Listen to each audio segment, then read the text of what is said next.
welcome back to Riled Up. I'm Dan. And I'm Andrew, a player. I'm a collector. And boy, we got a full week of Fab everything news, events for this week. But is there anything in particular that you riled up? I mean, obviously, I'm totally riled up about the Hunted. There is so much stuff coming out of Prague right now. I'm crazy here for it, but we have to save that for later because we're going to talk about some story. And we're going to talk about some gem packs and Battle Hardened Toronto. We'll just see who won. Spoiler, it's Zen again. Yeah, a lot of sense. I was actually pleasantly surprised to see. Spurlock was in it, and wait, why is this not open? Open for me, please. Oh my gosh. Come on. You should know how to open up a window by now. Right? You'd think that.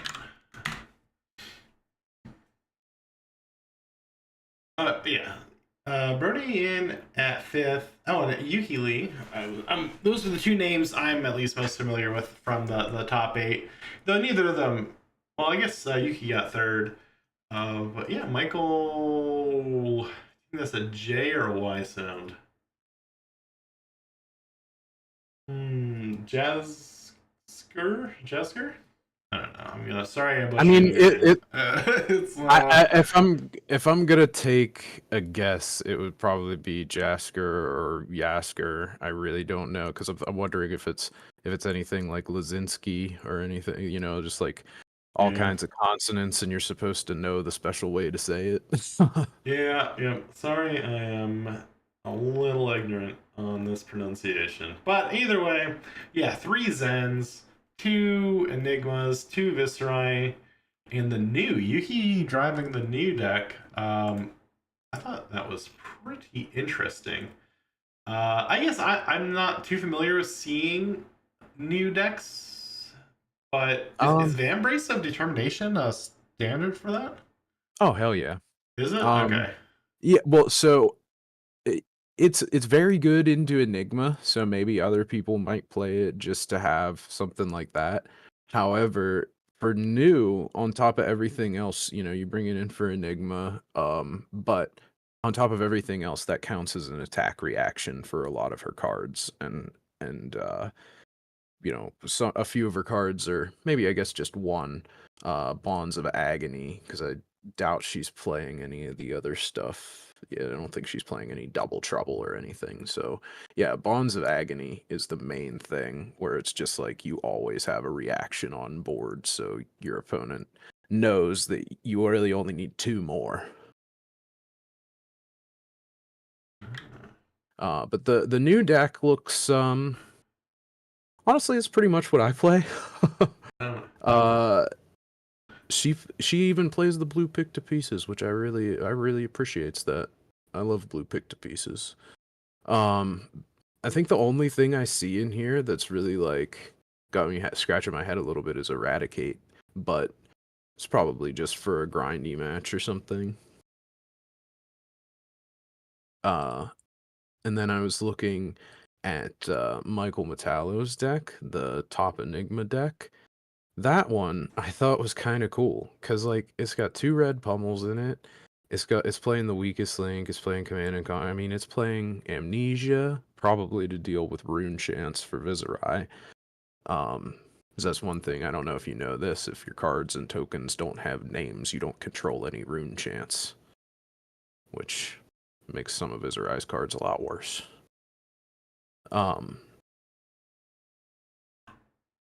But yeah, I just thought it was interesting that it was just like this Enigma deck is almost an Ira deck. At least to me, it looks like a very similar type of game plan. Except you got a whole bunch of extra ward. You think that was in there specifically to spite Brody? Wait, which the Amnesia? Yeah. Well, I mean, sure, he was there playing Viserai, I think, but I mean, Viserai is such a good deck. It's really hard to understate like if a Viserai gets the good draws that like line up properly, like they hit their Mordred tides early, and maybe they're able to get a succumb to temptation on you, and they rip a good card out of your hand while they're still slapping you apart. They draw all their rune chant generators, which I mean, it's not even that hard for them to get lucky because I mean, they just play a whole bunch of copies of cards that do similar stuff. So there's almost nothing that you can do to like ruin their consistency because it's just really consistent. This one guy, Jean Philippe, he's got 3 Revel and Rune Bloods in here, which is hilarious because it's like, at least to me, Revel and Rune Blood is the type of card that it's like, it's risky, right? You have to have already played a non-attack and an attack action card for it to be good. I've actually run into times where my hands were so horrible and I had to do something. I was playing 3 Revel and Rune Blood, and I played 1 Revel and Rune Blood for nothing just so that I had a non-attack action for the second Revel and Rune Blood. So it kind of is crazy to me that, he got 5th place and, playing 3 Revel and Rune Blood, and it's just like that is how consistent Viserai is now. Like it's not even hard to do that. I mean, I don't think he would have got to 5th if that wasn't working out most of the time. The thing that kind of stuck out to me with the Viscerai decks is, I mean, maybe just because it's been um, something I've been arguing with strangers on the internet about all week, is how cheap, like money wise, I think if you calculated Brody's deck, it would be under 500, and it's probably I think the same with John Fleet. Well, Very. Fabrary does have the ability to calculate the prices. I wonder if these decks are already loaded onto the Fabrary tournament decks. No, it looks like these are still old, but they're similar decks. So let me see if I can find a Viserai deck. Battle Hardened Stockholm from November 2024. Let's see if this is comparable. 3 Revels, 3 Swarming, 3 Snuff Out. This is a comparable deck, I would say. Um, Playing Face Purgatory, Dyadic, Grasp. So let's look at the pricing. It looks like cheapest pricing is 804. Really, it's not high. It's still not high. I didn't think it'd be that bad, but I mean Let that's me still double pretty check low. the deck. Yeah, I mean, I just don't want you to be like, if it isn't, it isn't. Um, Let me get back to the actual link here. Yeah, as I mean, you still got Tunic and Face Purgatory is expensive. Dyadic has moved up. Like that's actually one of the hits in Dust Till Dawn now because of how many people are playing Runeblade.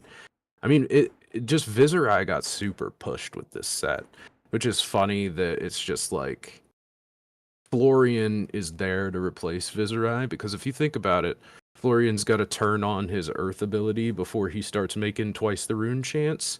Viserai just, he just plays cards and makes rune chants. That's all he's here for. So for for the early game, Viserai really outproduces rune chants compared to Florian. It's actually, in my opinion, it's kind of hard to beat a Viserai on Florian if they get good draws because you just die. Yeah. Actually, I mean, looking at some other ones, there's some others about 700. I mean, there's for Yeah. sure some cards that you could do without um like I said, I don't know how necessary Revel and Rune Blood would actually be because I think it's a risky card. Spending $10 a card on something that is a little risky. I don't know. There's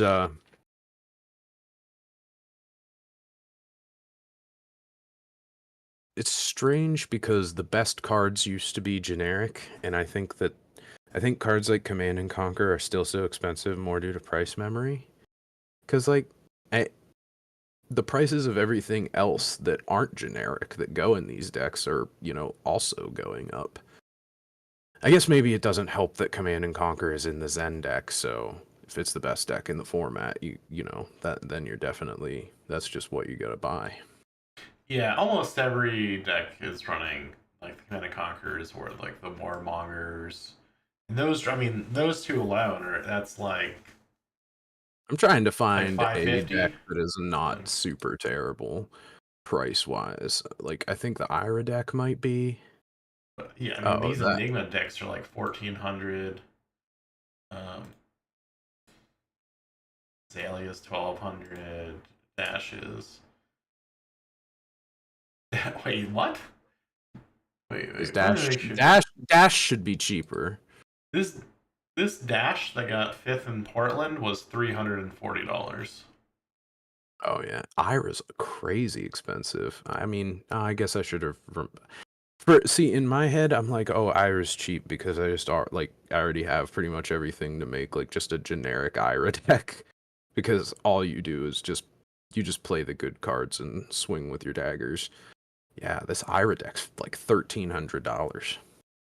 Yeah, and then It's as much as people it's like so, that. I'm sorry. Go ahead.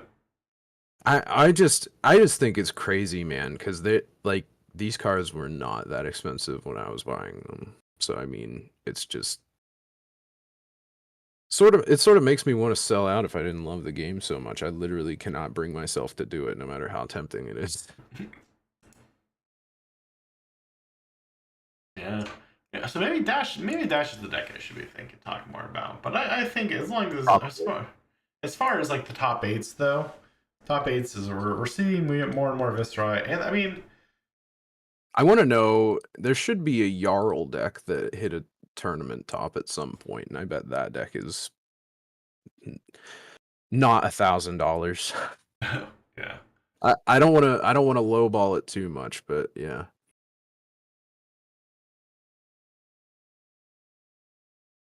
Yeah, but anyways, yeah. So it doesn't cost that much. No, I'm looking at all these commoner decks here.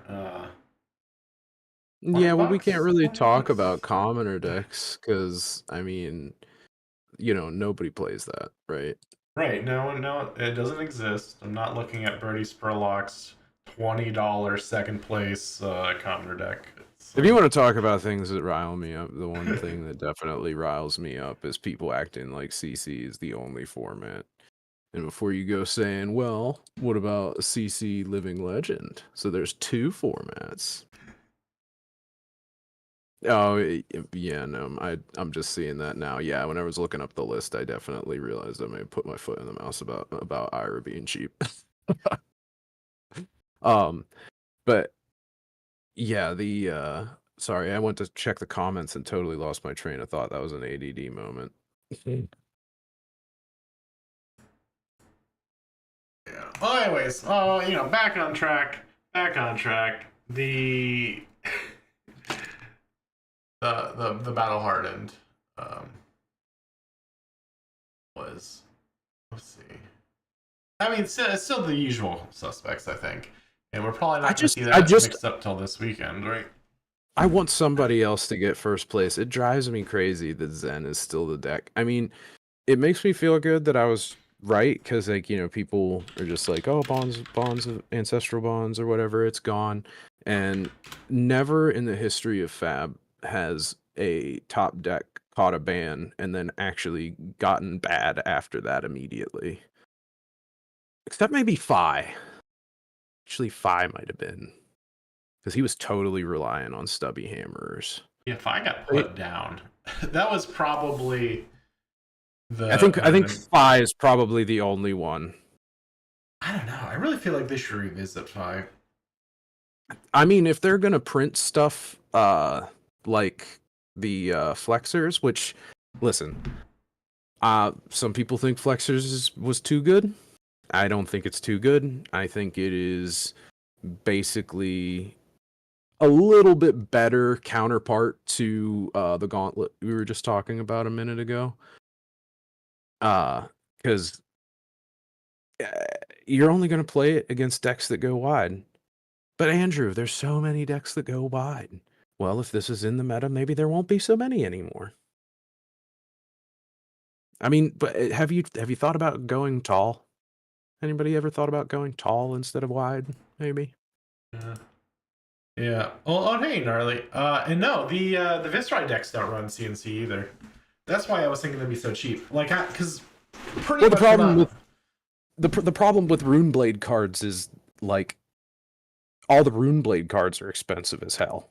Like, uh, like Grasp of the Arknight is absurd. Yeah, that's true. Yeah, I think almost all their value is in the equipment slots.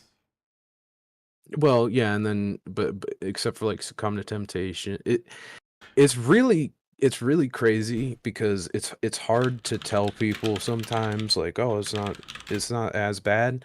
But like if you're gonna buy a meta deck, you really should probably just do it in pieces or this is the biggest brain play if you're brand new. Just start playing with a specific set. Like the Hunted comes out, pick one of these characters, maybe pick the worst one. Like wait a little bit and see like which one ends up being the worst. Pick that hero up, build that deck, and it will be so much cheaper than building the top deck. And LSS for the most part is pretty good of like they're pretty good at like making sure that your cards can still see play. Sure, they might not give you the buff that you want. Like, I'm sure a lot of people would have rather had a Fi reprint and some cards to make Fi better than Syndra. But they printed Syndra, and now you can use all your Fi cards in Syndra. If you were worried about, oh, my Fi was my favorite character and he sucks, so now I got to play something else, but I only afford these cards. They You're not going to get the same character sometimes, but they are good at like eventually those cards will be good again. That like it seems to be there is a somewhat of a rotation for that. Yeah, you did make me double check Succumb. Succumb's only $9. That's not that bad of a card. Well, it's tough whenever you could just go down the list of cards in Viserai's deck. There's at least 5 of them that are around $10. So that's like $150 just in singles for the main deck, not counting any equipment. And I'm saying that's at least 5, Yeah. so I'm not even looking. It's probably more than that. You Do think you we're? really? Oh, Oh man, are we both gonna argue or with no gnarly no no? I think gnarly. I mean, not that's a hard one. Well, at least I would say from the play that we saw today, Fang had the strongest showing, at least in sealed. I still will say that with CC, I don't think. I think it's gonna be mediocre. I think Arachne's gonna be the worst, though. I really don't think it's gonna be Fang. I think Fang's gonna be pretty good. I don't know. I mean, uh, he's got to be at least as good as Bolton, and Bolton can top 8 every now and again. Yeah, actually, I mean, well, that's actually my predictions. Before we saw all these cards today, we did our predictions. I think Tuesday, and yeah, I mean, I think that was my thing for Fang. From what I've seen, I think we're going to see the occasional top eights, but it's not going to have. It's not going to be like Misfail again, right? Where these three are the only top eights. I think if anyone's constantly in the top eights, it's going to be probably Syndra. Um, but I think I Fang is more basic and easier to build and pilot and sealed and like draft than. Well, so I'll come out of left field a little bit, and I'm gonna say the best hero for CC that's coming out of this set is, well, maybe for some people it won't be left field, but since we've been talking about the sealed portion, it will be. I think Slip Through the Cracks is gonna be the one that we'll start to see, because I mean, the ability to give your first stealth card go again every time is just it's hard to understate how good even just a slightly conditional go again is. As long as you're only playing stealth cards and maybe the few contract cards like Leave No Witnesses, you're always going to get that go again, and then you're about as consistent as Chain was. Except you won't have the explosive end game, but Sometimes chain games didn't even make it to the end game. You just killed them so quick. So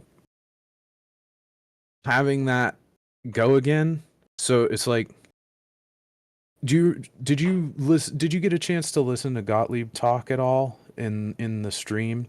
I hate to jump ahead here, but the the way that he was talking about how you build a Fang deck in Sealed is that you want like at least 4 ways to sidestep, as he called it, which is to attack with one dagger, present like you're going to react and throw down some damage. They overblock, and then you do something that just gives it go again without pumping it, so that they've wasted all their block, and then you use your pumps on the second dagger swing.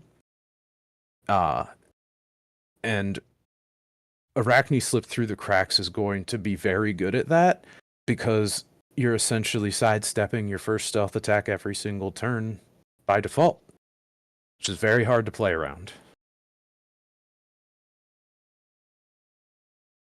Yeah, and I mean, and yeah, and gnarly. Like I would say that I think before watching those games, I would have. I don't know if I would have put Fang first. I really thought Arachne was going to be the nightmare to pilot, and I do think that actually ended up being the fact.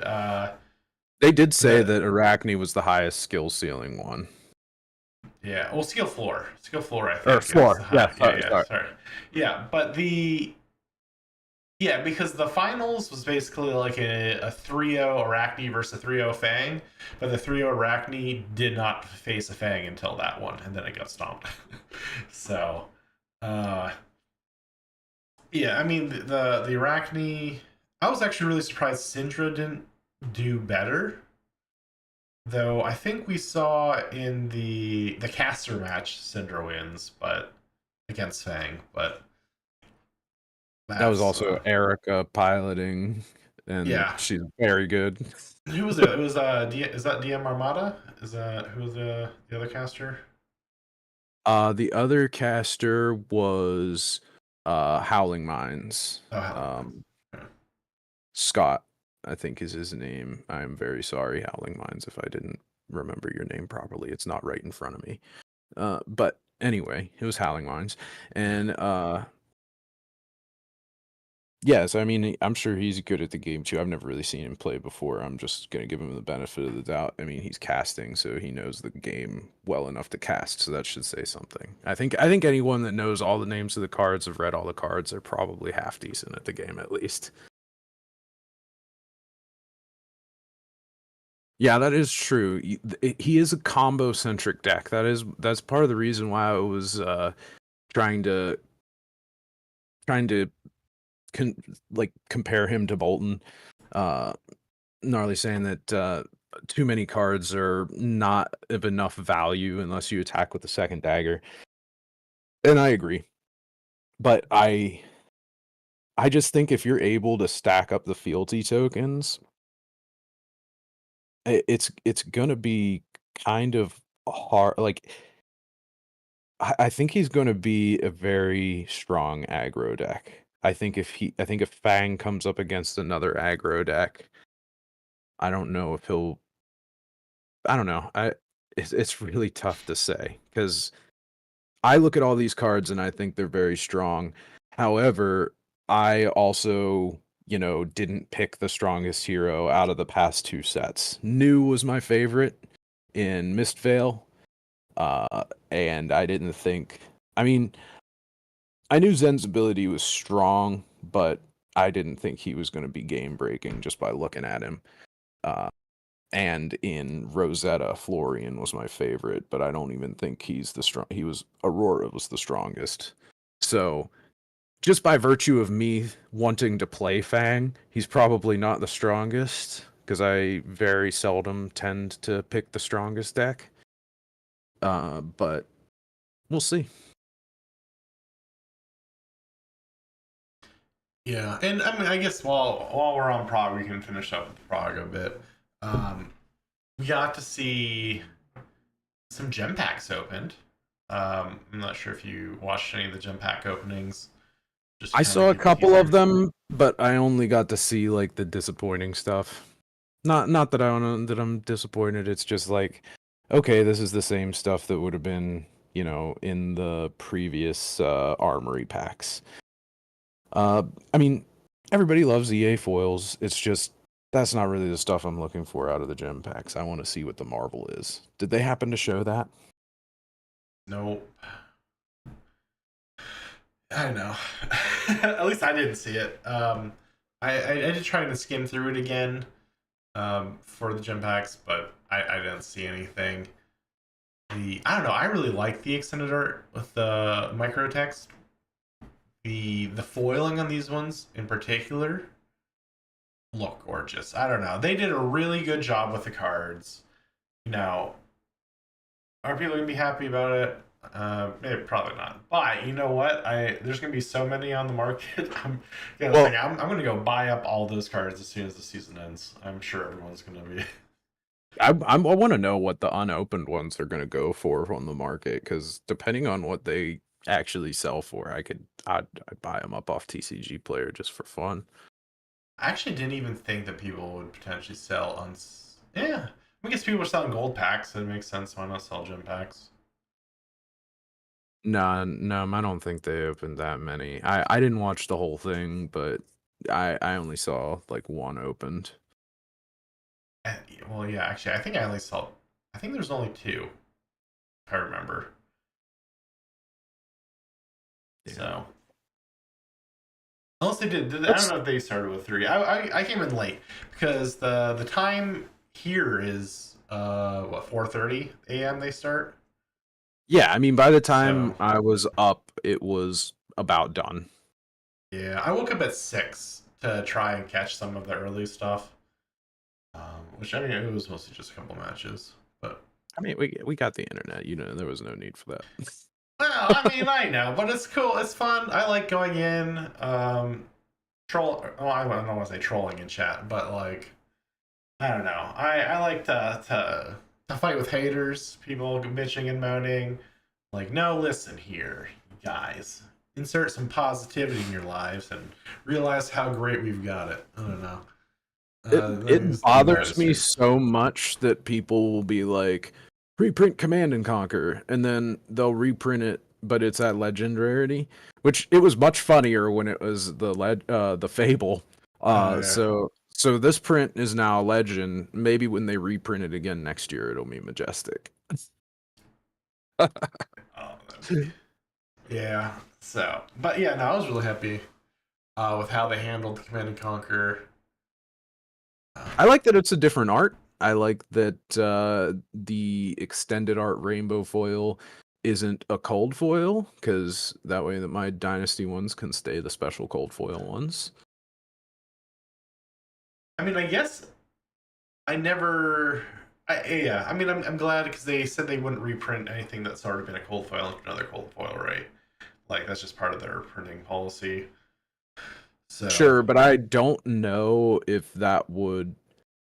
That's actually kind of an interesting question. Would they reprint it in cold foil as a different art?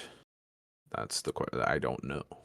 see, yeah, well, that was, and I think that's what this verified is that different art doesn't let them sidestep that policy because we Oh, you're got rainbow saying foil, rainbow because it's foil. not because it's Yeah, not cold foil, then they're not going to. I guess that makes yeah. sense. This is a legendary. Like since it's in the legendary slot, it should rightly have a cold foil option, and since it doesn't, then uh, yeah. yeah. But I do truly think that should bring down the price. There's a lot of people thinking that it's not, and there's a lot of people. I don't think it will. I'll fight you I on that one. what lower the price? Yeah, I actually think that going It'll into raise it. legendary slot. No, I don't think it'll raise it. I think it'll stay the same.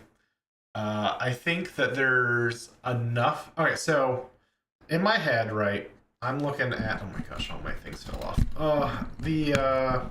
Sorry, this might be noisy. I should have muted that. Oh, my mic, my poor mic. Okay, no, I think that people who are going to be interested in the new CNC that don't just open it are going to buy the new ones if they like it. Though, I mean, I don't know. The rainbow foil, whatever. Some people like the new and the shiny. They could have 3 different CNCs. It'd be really cool. But those people just dump their old ones, or because I mean, I think people in their head think, oh well, maybe they'll pass it on to those locals. No, I think anyone who spent like 100 plus on a CNC is probably just going to resell it. But I think that's going to get balanced out with the number of new players coming in. I think that we've just been seeing such growth in the game that it just absorbs it. So instead of having a deficit, like, because if they would have reprinted CNC, right, they'd have way more players, not So enough CNCs. Yeah. here's what I'm gonna say. I think that the non-foil of this new Command and Conquer will be less than the Majestic from Arcane Rising. Maybe not right off the bat, but I think it'll settle. I think a month from now or a month from release, it will be less than the Arcane Rising Command and Conquer. Oh, definitely. I think it'll be just above History Pack 1, but under Do you know what Arcane those Rising. prices are off the top of your head? I don't know what they're at right now. Are they still Uh, at the 120? the last I saw History Pack 1, I think was at 98. Okay. Because I'm kind of thinking that the non-foil legendary CNC is probably going to hit somewhere around 70, $80. Oh, I don't. I mean, yeah, I don't know. We can see. I know The that was non-foil one. The the non-foil one. non-foil. Oh, I mean the History Pack one's non-foil, and it never went below. Yeah, yeah, but the history pack one almost doesn't exist. People don't open history pack. People don't want white borders. I think that that's price memory. I don't want to try and hand wave Awesome. everything away with price memory, but I mean, I would want to look at the sell through on the history pack one before I really made a true judgment on that. I don't think it gets opened. I don't think it gets bought as often. Uh, Simply because of the white borders.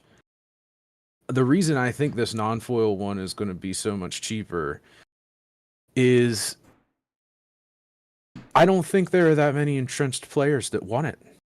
I don't want it.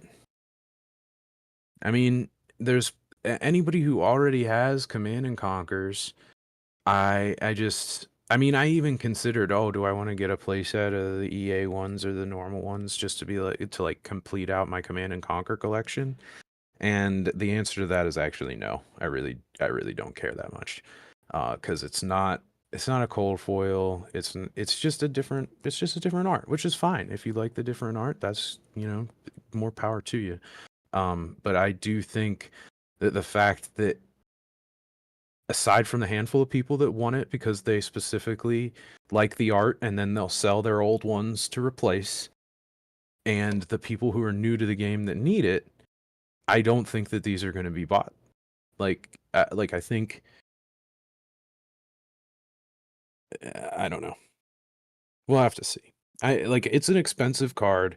It's not like it's going to go to zero. It's not like it's going to be in the dumpster, but I just have a hard time imagining that it's going to be over $100 because non-foil legends just don't do that. Like, if you look at the last couple of sets, you look at the legends that actually cost money, it's the cold foil ones. Like some of them, like what is it, Face Purgatory, the cold foil one and the rainbow foil one are probably both decently priced. I want to look it up real quick just so that, because I remember obviously that there was a price difference. Yeah. Oh, wow. I mean the price. Wow, actually, the The History Pack non-foil 1. Face Yeah. Purgatory is down to $40, or the rainbow foil Face Purgatory. So then that's 40 and the extended art is 123. So like okay, let's look at Crown of Providence because that just got a non-foil reprint, which is at $80. And the non-foil is actually more than the rainbow foil from Uprising. That's That's honestly probably a steal right now, unless that's like a damaged card. There's a cheap rainbow foil Crown of Providence on the market right now. There's a few of them. $86. That's not bad. I'm still trying to get my money back from those 5 tectonic plates I ordered. I don't know. They still just haven't shipped it, and I'm just annoyed at this point. It's been almost a month. Yeah. So that's what makes me think it's just like I can't I just can't see that many of these non-foil Command and Conquers moving. There's plenty of collectors that might go after the EA Rainbow Foil one, and that's why the Rainbow Foil Command and Conquer from Arcane Rising is like $200 too. But for the non-foil legend, the lower value legends in these sets just don't go that high. The value ends up in the marbles, and I'll be surprised if it doesn't keep going that way. Like, yes, $80 is a lot of value, but what I'm saying is that there is some ceiling there where it's just not going to get more expensive than that, because I don't think that many people want to buy it. Well, so the through rate of Command and Conquer, at least for like the last month, is probably averaging about 6 a day, which is Of actually the white border. white border. Yep. Shit, I was wrong then. No, I'm Yeah, wrong. it's sitting at about 95. The Arcane Rising 6 a Unlimited day is a lot. Yeah, it's look, you can see the candles are just like whoop, like straight up, which is weird because the Arcane Rising one is down. The Really? through rate on that is much lower. So apparently people are picking history pack over it, which is weird because the price difference is $102 for Arcane, 95. So it's a $7 difference. So I guess if you're buying 3, that's 21. But also, I don't know. I feel like if you're spending $300 on a trading card game, $7 a card probably doesn't matter as much. But I don't know. I just can't believe I'm so wrong, because that, like, I can't believe 6 white bordered Command and Conquer sell every day on average. yeah, That's just it's a little silly. I mean, and I'm averaging. There's a lot of 6 days. There's a lot of 8 day. Oh, there's a lot of 8 days. Then there's 1 or 2 days with 1, but most of it's like 6 to 8. Yeah. well. Then my entire premise is wrong. Then I don't know what else to say. That's I mean, that I will surprising to say, me. I know the yeah. game is growing, but the amount of people that complain about the prices, I didn't think they were actually selling, but they are. Yeah. Yeah, so yeah, you know what? I'm gonna stick with, I think the non-foil is gonna be between History Pack 1 and Arcane, but I think that puts it at a $97. That's like I mean, it's not that much of a difference. It just seemed like they're all staying around the same area, and I mean, I hate to tell y'all, but like it's been that way for over a year now, so I don't see it changing. No. But the extended The most I was gonna say, not counting the marvels, the most I ever spent on a Command and Conquer is when I realized that. So like maybe 3 years ago, I want to say maybe 2 and a half, something like that, is when people were still like, this is only a player's game and nobody ever buys rainbow foils. And I was looking on TCG Player and I was like, why are the rainbow foil Command and Conquers the same price as the non-foil Command and Conquers? And I just like put some in card at the, like, right then. I was like, this is a signal. There is something. And so I splurged on a couple of those just for the simple fact that I knew that they were. That's what you got to do in this game. If you ever see the non-foil and the rainbow foil at the same price and you really want that card, grab the rainbow foil before it goes any higher. Yeah. Yeah, I mean the cold foil Dynasty one's still sitting at about 850. I expect that so the non-foil will be in the normal legendary slot, which will likely stick with a 1 in 98 pack, just like Rosetta and Mistveil. I guess we'll see, but they've been pretty consistent the last couple sets, which puts that extended art one probably closer to the cold foil, so like a 1 in 363. So based on those prices, I think it'll probably stick around $200 for the extended. I actually think $200 for the extended rainbow foil is probably a steal. Because it's not gonna go. I so I think you're close. I think it's gonna be more like three. I think it's gonna be more like 350, 350. Yeah, Because I know I wasn't hot on the I know I wasn't really hot on the non-foil one, but I'm but the micro text box is there will be a lot of people who want that. yeah, that's true, but I kind of just want to say the art's kind of lame on this one. I think this is I one don't of the like it. lamest. I think it's the lamest looking Command and Conquer. Yeah. I think there's so many other cards that will seep up value. I think we finally have a Fable that's worth a damn, right? Like a It's fair. good It's very playable strong. Fable. It's gonna It's be I it's gonna would be really say money. it's funny because like it's blue. Like how dare they make it blue? Why isn't Plague Hive blue? That upsets me that Plague Hive isn't blue and then they made this blue. Maybe not enough people played Plague Hive and they realized that they used the kid gloves too much and then just made this one blue anyway. But yeah, no, seeing Schism of Chaos made me listen to Tool all morning. And so I was listening to some Schism this morning and thinking about it, and man, they really are cranking up the volume, I think is the best way to put it. Cause I could see this immediately becoming like a playable deck. Like whatever Chaos Hero becomes the best Chaos Hero, I bet might have a chance in Living Legend, depending on how much interaction it has, plus the ability to shuffle people's decks whenever they, a wizard tries to stack you. Is extremely disruptive for certain kinds of decks. Uh, and not to mention it just puts crap into the arsenal, which hopefully, if you're playing an aggressive enough deck, it should not bother the person that plays it. And it could possibly not bother the person that you play it against. But there is the chance that it puts something unplayable in their arsenal. Like, let's say you're playing against Victor Goldmane. This Schism of Chaos is probably amazing against Victor because you'll accidentally just throw one of his blocks in his arsenal or something half the time. Um, I mean, and the art's Which pretty sick. quick. Oh, it is really sick. Quick tangent, since we're never gonna get back to it. Victor Goldmain, Blitz Cleveland legend. How about Yeah, I that? did.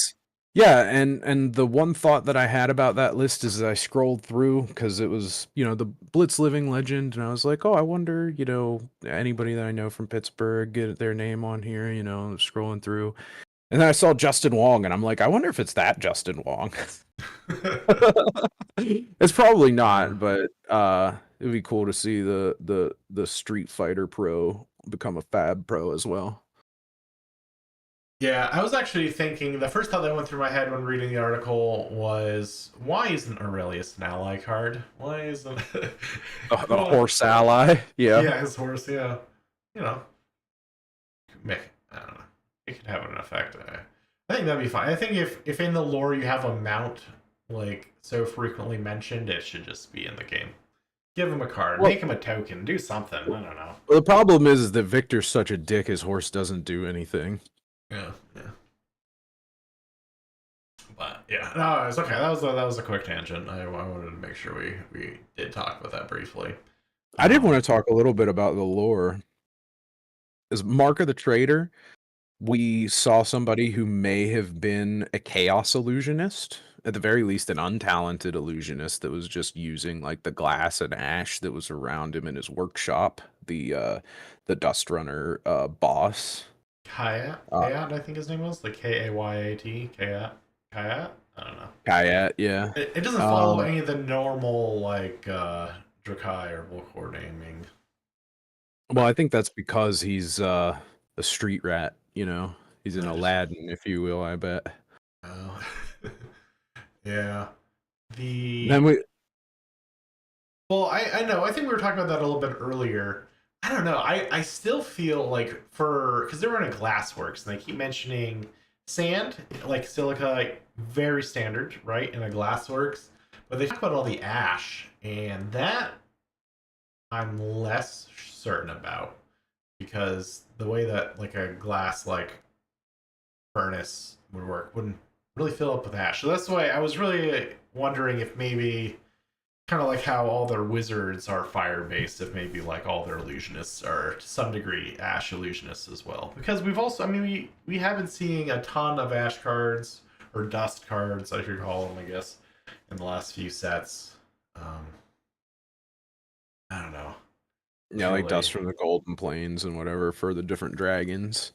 Yeah, I was really thinking like, and they are pretty careful with their word choices. It seems now it's not like back when like Arya and Everfest where they would just dump lore and then did nothing. Like now, like that they've got like the full creative team. I feel like they're much more particular about their wording. So the inclusion of Ash just really makes me think it may be actually an Ash illusionist, but we won't really know. We won't know. There were so many questions I had that I was hoping the lore would answer, and I None. don't think No anything worked. answers. Not a single answer. So, but I So love it. and yeah, and then the second part starts with Kayak already dead.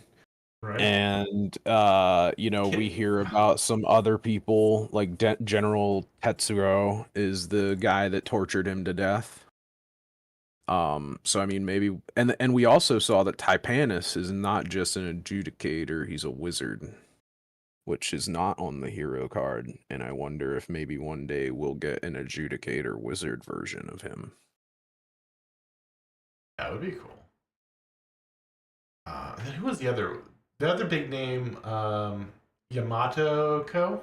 Yamato Ko. I I think. don't remember. I tried to remember all the Yeah. names, but I just it's a lot. Well, I just remembered it because it's Asian influence, and General Yamato was, in charge of like the. I think he was the Japanese. Was it so a I thought it was a head up ship. admiral? The Yamato. I think they named a ship after him, but like Yamato was in charge of the Pacific Theater, I believe, during World War II. So I was like Yamato. Then they had Yamatoko. It just seemed very close, and I was like, that's interesting. I don't know if that was on purpose. Probably a bit, but the I was very excited to see him. And I'm like, oh man, maybe we'll see. Maybe this is like a subtle introduction to another Volcor hero down there. Well, because this morning, okay, by the end of Prague Day 1, we still didn't know who the other two Blitz decks were. So I was really scouring through lore, every single article, web page, like retailer, marketing asset, like who could these last two finally be? Because Arachne, um, the young Arachne. Oh shoot, which one is that? I have this up here.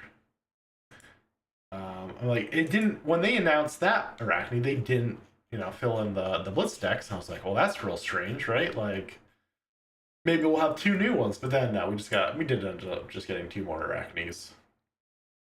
But Oops, All Arachne is the yeah. set. Which And I do feel stupid because I mean one of them had to be Arachne, right? Because we got an Arachne mentor. But yeah. I was really surprised when they didn't. And then when they released the Marvel versions of them, I was like, oh yeah, just Arachne, plain old Arachne.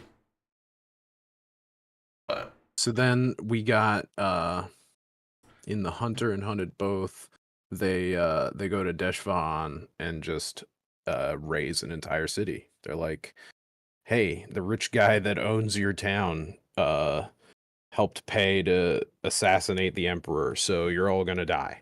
So, I mean, I guess anyone who had been reading probably, I mean, I probably had a pretty decent reason to uprise. You know what I'm Yeah. saying? Yeah, and that's one of those weird things you kind of dance around in the lore. Because they're heading south, like they're going to these, bases, they're checking out everything. There's this corruption to the south, and they're like, oh, that child may have seen me. Let me throw a dagger in his face. And it's like, oh, hey, look at that. It happened to have black blood. Well, that justifies that. But like, Well, yeah, that was like yeah. kill the kid, ask questions later. Boy, it was a good thing he was a chaos kid, even though I didn't really care. Yeah, Syndra did not care. They took the wrong lessons from Breaking Bad. It was they're like, kill that Well, there kid. certainly weren't any half measures by anybody in these stories. I don't believe so. Except for maybe Fang right at the beginning, whenever he marked Kayak. Yeah, I think until you hit the end of Hunter and Hunted, you're just kind of like, wow, these people are awful. Like heck with Syndra and Fang. Is Arachne actually maybe a good guy? And then you hit the end of it, and then you enter Children of Chaos, and then the village. And then you're watching Hannibal season 3. Right? Yeah, yeah. There's just court. Well, that's where I was trying to kind of piece things together. There's like the living like flesh piles, and I'm thinking, of everyone's favorite horse. Arachne Redback Shroud was doing like a murder tableau with the wizard they came to kill, and then turned it into a flesh golem. So, I mean, I don't think we got many good guys. Yeah, It's yeah. like, No, it's this like is bad guy versus worst guy. yeah. We're in like Warhammer 40K territory where everyone's just shades of awful. Like there's no, I mean, except for the God Emperor of Man, of course. We're forever praise the Emperor. But no, the yeah, no, you don't feel as I guess the one thing that we do learn is very specifically all of the 6 chaos agents are there, so they aren't shapeshifting, I guess. That is our one single confirmation. Oh, Well, they still return to the brood on the card, so I'm gonna be honest with you. I still like. Maybe they're just like, I don't know. yeah, I know Because that kind of threw the wrinkle in because I was like, oh well, now that they spoiled this, that they're all individuals, clearly they'll explain what they actually are. And then no, that was it. This is Jitters nervously. yeah. I was like, oh, okay. We need to get that young Anakin meme. Like, you're gonna explain what Arachne is, right? You're gonna explain what Arachne is, right? Yeah. Unfortunate. Yeah. Yeah. So that was disappointing. Honestly, that was the biggest disappointment. I really thought we'd get some information. Uh, the fact that they were going south and the corruption was stronger the more and more south they went, I really was thinking that, and with the flesh golems, right? Like, if I'm thinking giant mutated flesh beasts and fusing humans and horses together, I think the same people that fused 3 horses together. Demonastria, right? Like Demonastria, like we look No, at sir, all that their... was illusionists. Was it illusionists? Yeah, that's a straight up non-talented illusionist card. Frightmare is. Oh, the Frightmare. Oh, well then maybe I took the wrong lesson from this. I mean, don't get me wrong. There is some balls of pulsating flesh in shadow cards. It's that horrible majestic from Monarch, the blue majestic with the asterisk power. I'm having the worst time remembering.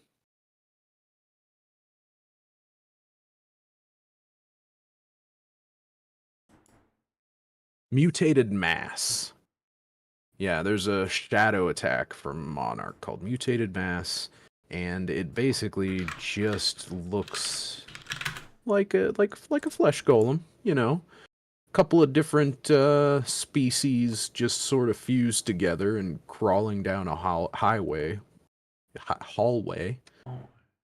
You know what? This Um, is actually Frightmare. I'm looking at Frightmare right now.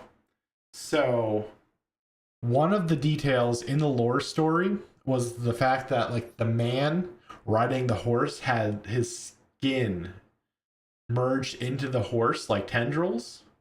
And mhm. then they also talk about one of the attacks that the flesh golem has was the rib cage popping up out of the flesh and then flicking off and then doing attacks, which I enjoyed that they're flicking So ribs. Frightmare could be related though. I could see it. That's Like, yeah, that's what I'm looking at right now. Like the ribs are out. It looks like there's tendrils up to his legs connecting. Or I don't know what. Probably. well, and he's also even dressed like a samurai. It's like it's from. It's like it's. Well, I mean, it's from This is. Uprising. I mean, this is So probably. This could be a scene straight out of this story. yeah. Yeah, but I guess I wasn't. I was. Yeah. Yeah. I don't know. So I mean that sort of pushes us more towards those dust runners were illusionists. Yeah. Maybe we will see a chaos illusionist. God knows they love to give them the good fables. Library of Solana.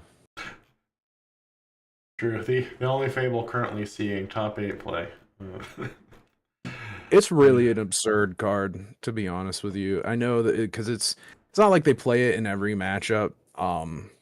But it's just one of those things where it's just like there's almost no downside to playing it, and as long as the person you're playing against doesn't break it immediately, it pluses you a lot.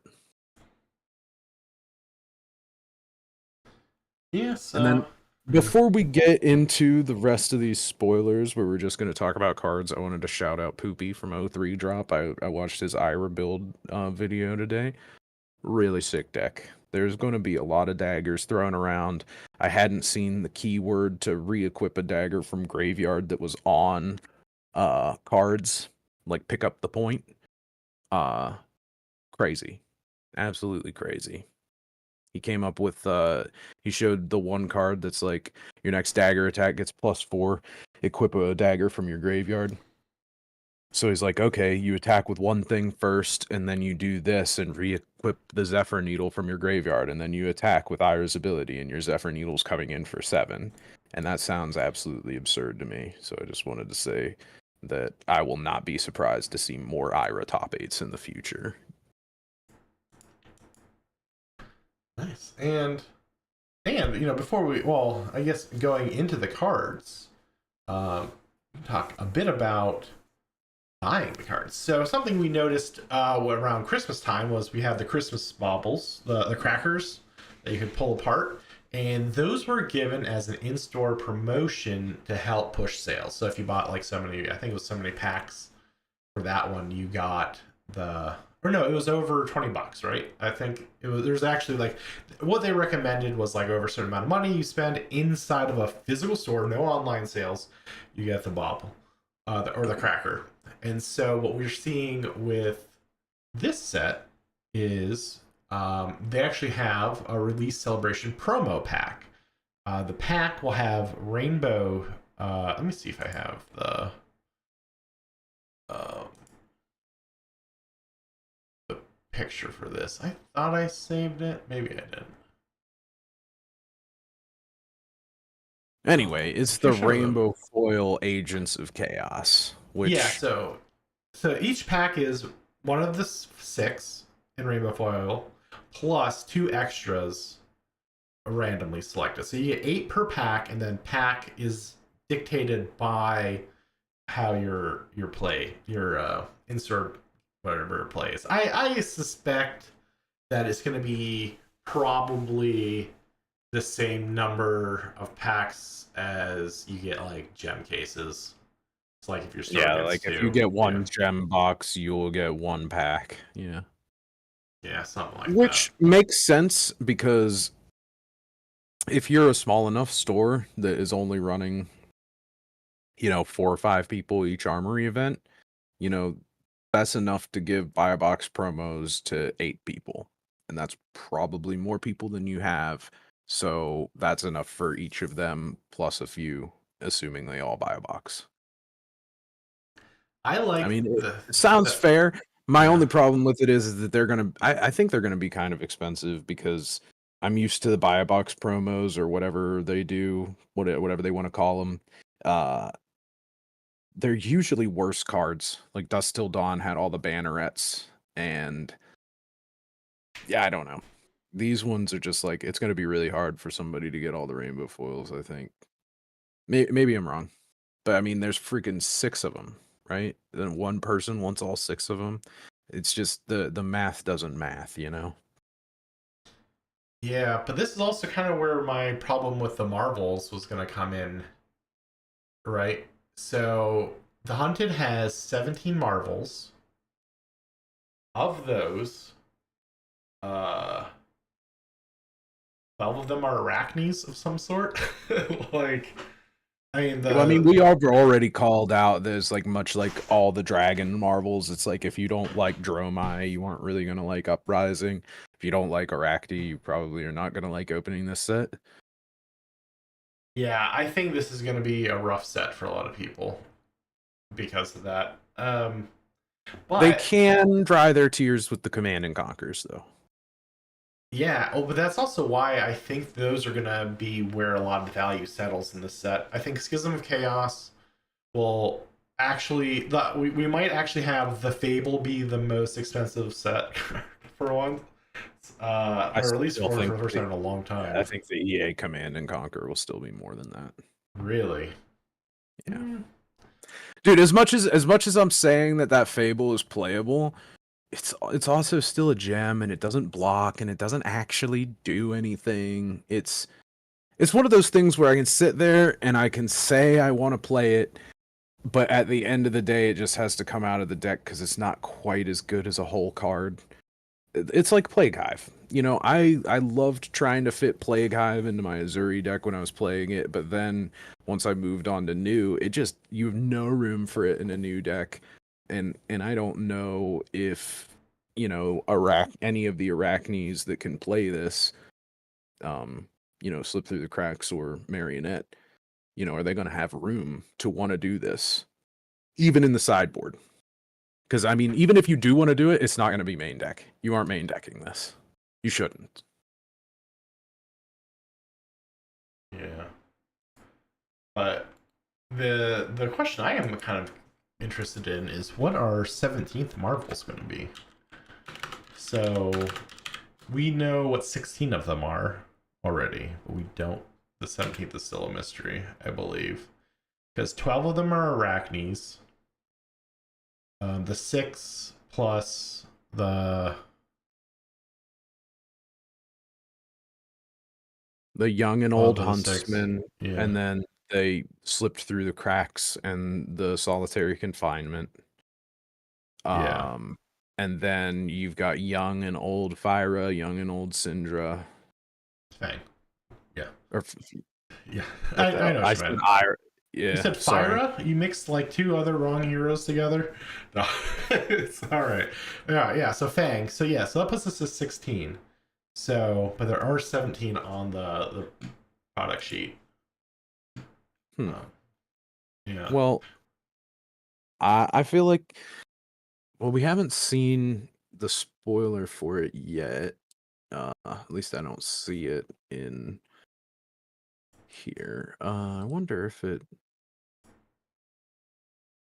I search Marvel in Hunted, what do we got? 3, 4, 5, 2, 3, 4. The 17th one is Marvel Fealty. Really? It's Fealty. I mean, if A I'm to token? believe Fabrary, which I do want to believe Fabry. Oh yeah. Oh yeah. Ooh, that's nice. That should probably that one. I want to look at that almost like What? the Marble Ash and Marble Ashwing on the back. This fealty token. Um, I mean, it I could looks see great, that being like $70, $80. but it's a token. I don't. Well, yeah, but like, okay, go back at Uprising and look at there's Cold Foil Ash, and then there's Marvel Ash. And the Marvel Ash, at least whenever I was playing the deck, was going for like 80, $90. And I don't think Fealty will go that high, so I'm thinking like 60, 70.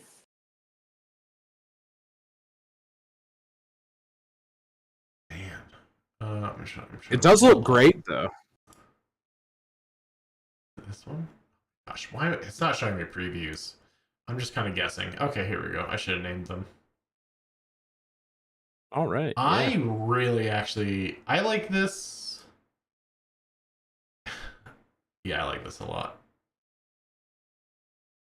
I mean, It but looks how pretty many of great. these are you gonna have thrown in a deck? At most 3. So, well, no, I was take gonna that say back. I was All thinking right. at least So, three, so, right? so you, in general, the rule of thumb is you need 2 of a token because it is possible to have you want to indicate one that you're using, like, oh, I just popped this fealty and it's affecting this card, and then you make a fealty like while that is, happening on the combat chain or something. So then you want to leave that one up there to signify that you used it and then make another new one. It's sort of like how you always want 2 seismic surges for Bravo. You kind of want to have 2 no matter what token it is.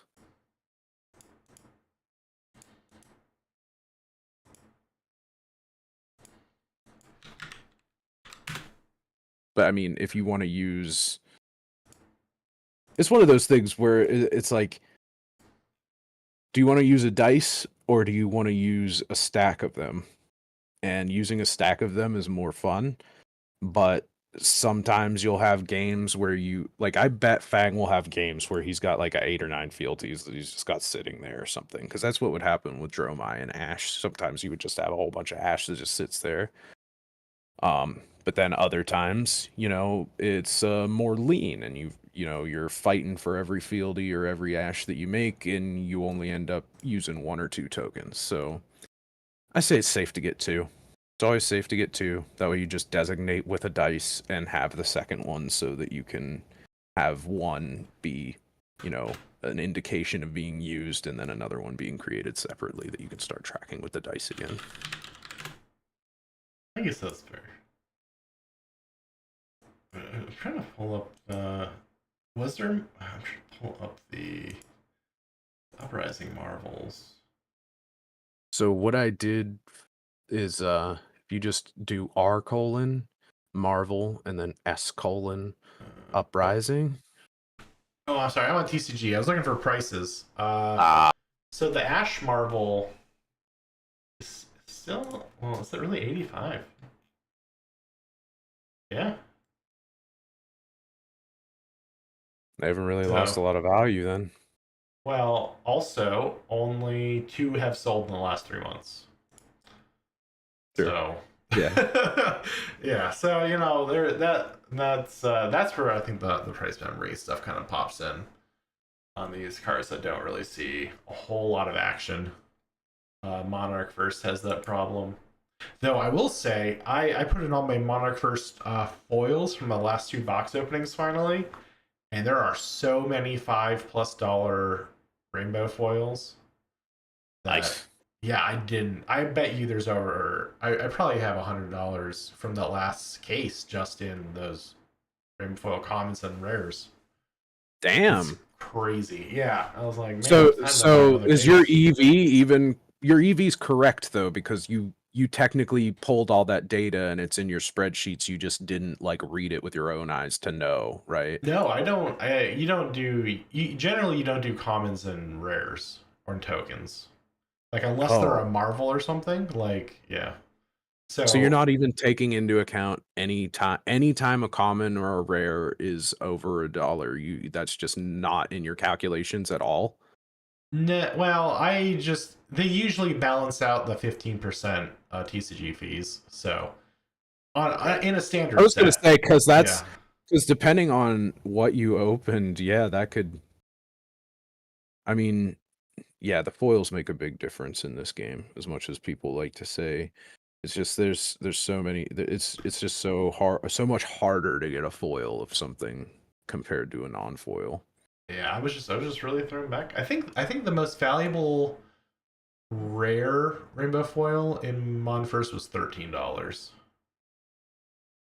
I didn't pull one of those, but that was in the spreadsheet when I was going through it.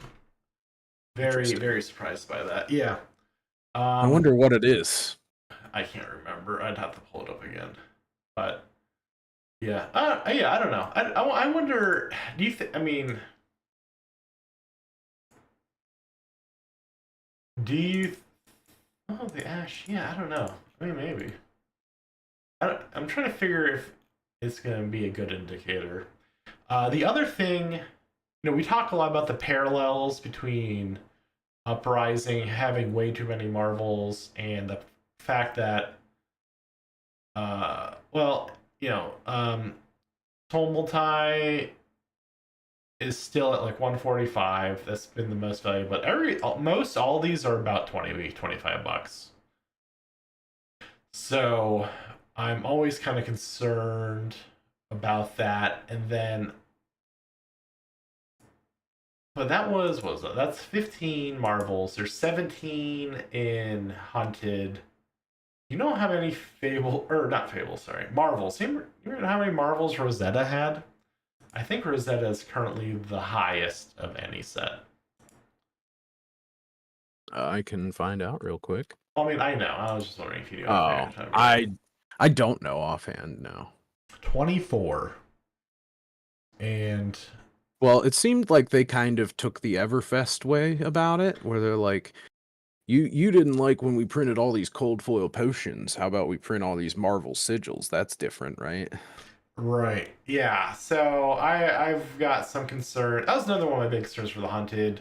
Too many Marvels. So it's not the 24 Marvels that Rosetta has, but 17 is still pretty up there. I mean, we saw the Marvel price fall out in Uprising.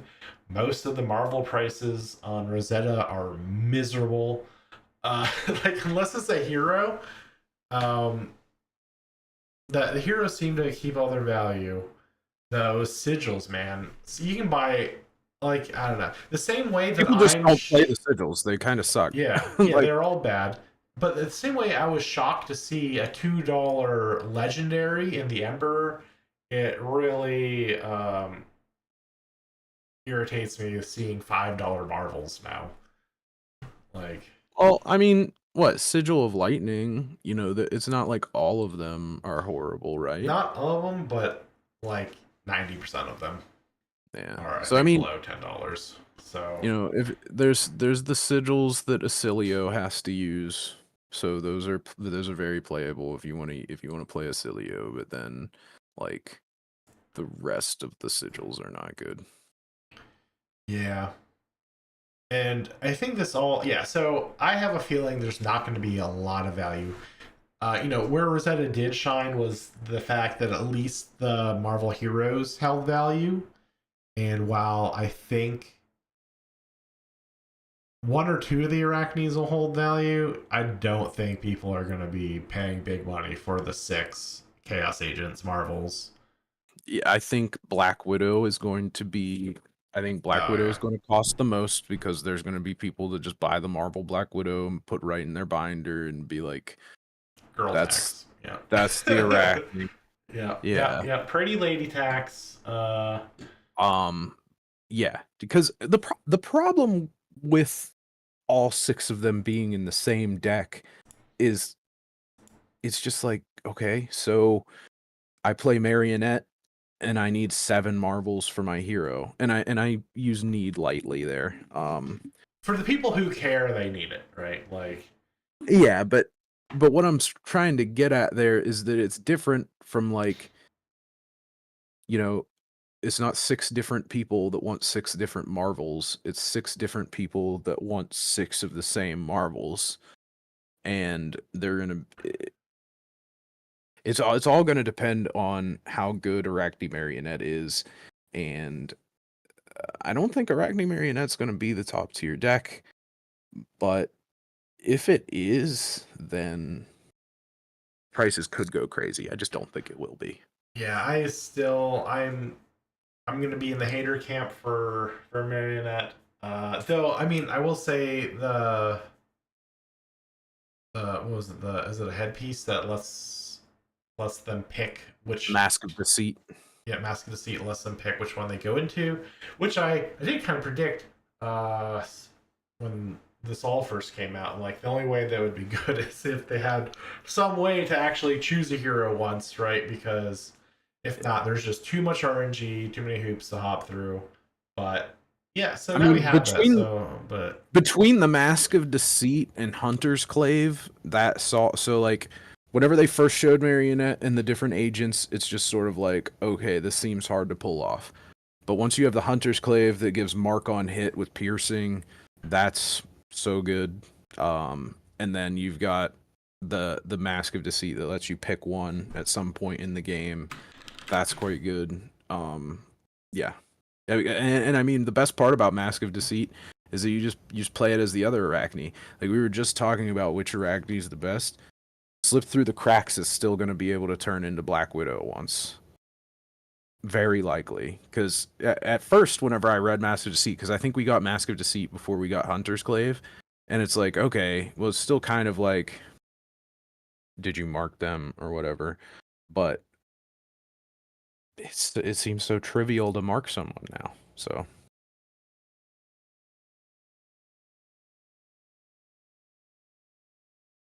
wait, it does well, seem now that I'm looking at prices, just on a little side note, Plow Under went down pretty hard. I thought it was kind of funny. It went up to like $40 before it shot back down.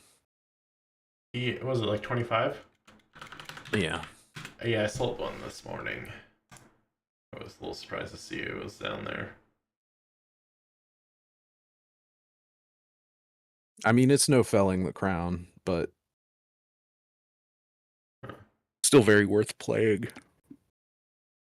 Do you think Slip Through the Crack is going to be able to utilize Mask of Deceit? Hmm. Yeah, why not? It's an Arachne. It is, but I didn't know if that was the brood was going to be limited. I don't No, know. it's an Arachne specialization. So it's basically like if you have Mask of Deceit in your deck, then you have to have all 6 Agents of Chaos.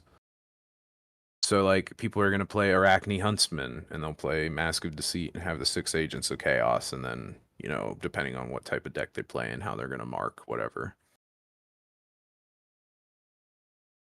Like I could actually see Huntsman kind of wanting to use the Mask of Deceit simply to turn into Trapdoor so they could grind even harder.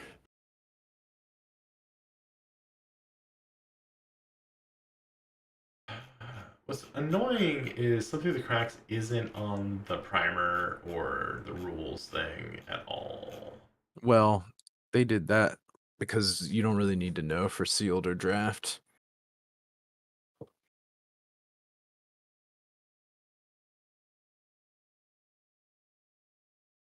I did need to double check Arachne because as soon as I said it's an Arachne as well, then I thought, oh no, what if it's Arachne spelled with like a 4 and they say Oh. it's not? You know what I mean? Yeah, yeah. Yeah, I mean, that might, yeah.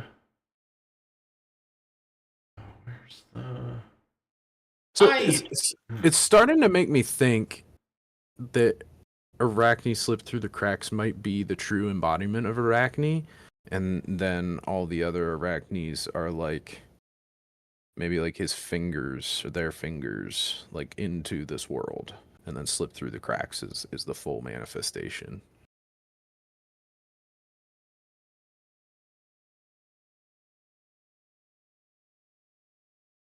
I could see that. I could see that. I don't know. I'm gonna keep making weird thoughts on what Arachne is exactly until they go ahead and tell us, because it'd If they certainly ever be do. nice if they did. One thing I didn't notice about the art on Arachne Slip Through the Cracks is that sword. I don't know if it's in their mouth because now that I'm looking at it, there's blood all over it. It's like the sword is through their jaw.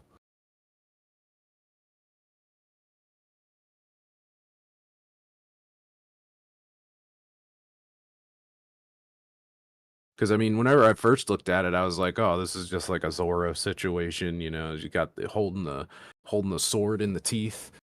And I mean, maybe it still is, but my Arachne's certainly biting down real hard if that's the case. Yeah. Yeah, I don't know. Do I have? Let me see if I can pull it up here. Probably not from.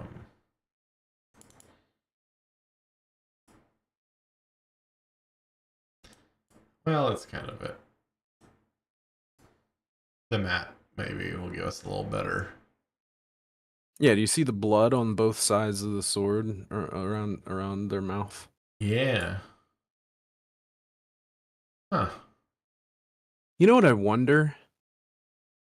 So there was one part in the lore where they talked about there was like an 8-armed thing in a tank, and then they're like, "Oh, we can see who it was," and it was like one of their generals that was supposed to back them up, and he was like totally malformed. I wonder if Arachne is just like a moniker for anyone who survives whatever type of chaos mutation gives you. Like you were talking Warhammer. Like is this like a chaos god situation where you receive the blessing and you die from the chaos, or you're strong enough to survive it and you become an 8-armed Arachne?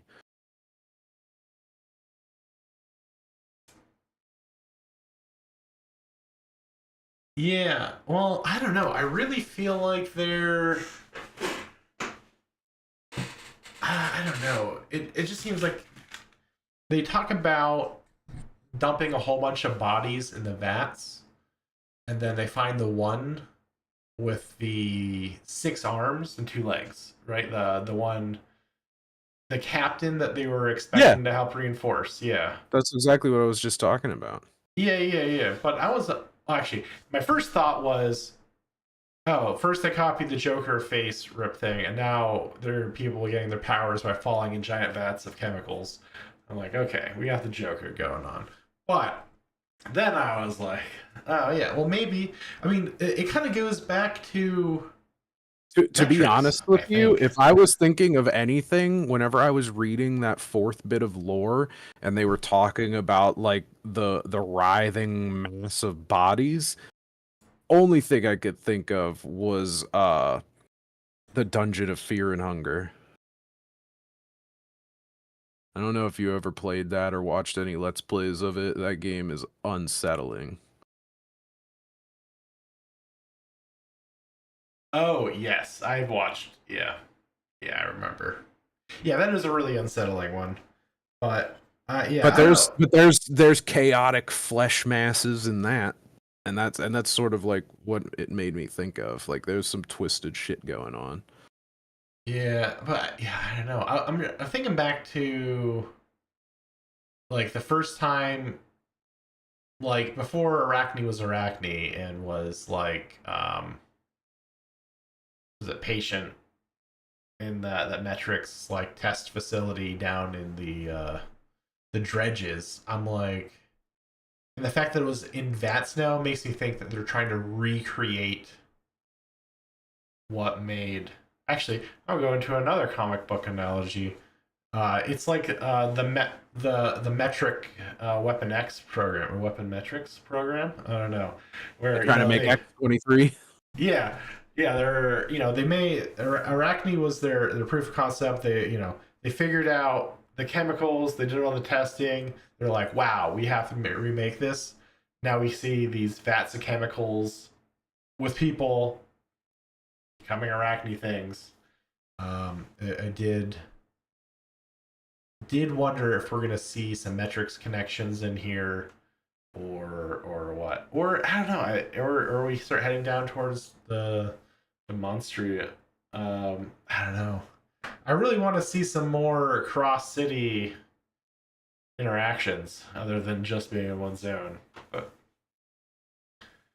I don't know. There's a lot of interesting things to pick apart about that. And we know. I mean, apparently, I think they're all just made. The Arachne Redback Paracel actually remind me of. I'm pretty sure I've seen that as a weapon before. Do you know who it would have been? Because I think what they would do I was believe it is a character from Samurai Showdown. I don't know if I watched Samurai Showdown. Let me see. No, it was a video game. It's an arcade fighting game. Yeah, it reminds me of like some. I think someone would like rub the parasol through their hands, and then the blades would like spin. Then they could like use them as an attack. That's not like a Rurouni Kenshin thing, is it? It might be, or it might even be a Naruto thing. To be completely No, honest. I don't think it was a Naruto character did that. I mean, I'm not a mega expert, but I did read it.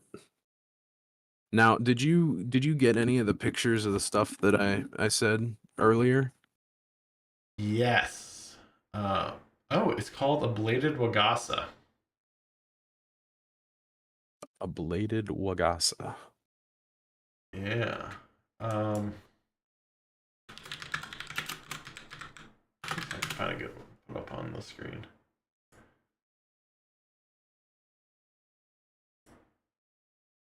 Wild Hearts. Wild Hearts. I've seen it. I've definitely seen it in Wild Hearts, but I don't know if that's necessarily the one.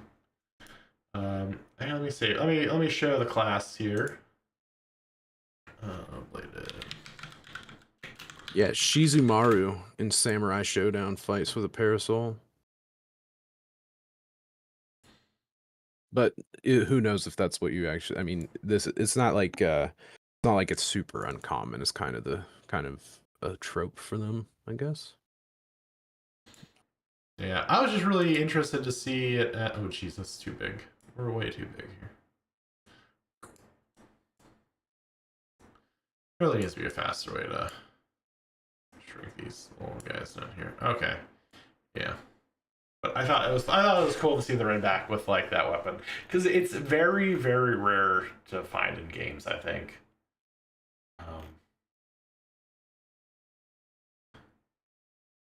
Wild Hearts was popular because it was giving Monster Hunter run for its money, but yeah. Anyways, I just linked you the Shizumaru character. It should pop right up. You don't even have to click on it.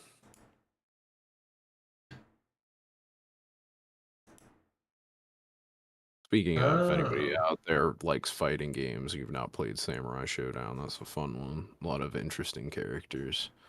That's like that's like where one of the that's like I'm gonna beat your ass and then cough up blood because of my fatal condition. There's one of those guys in there.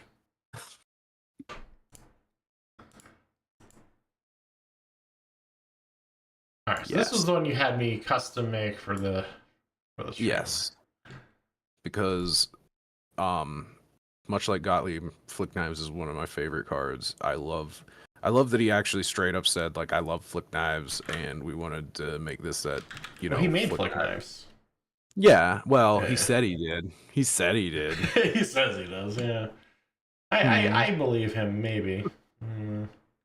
Well, he certainly said that he made a broken version of it. Yeah. Well, but that's the funniest part to me, is that the broken version is kind of what this looks like now.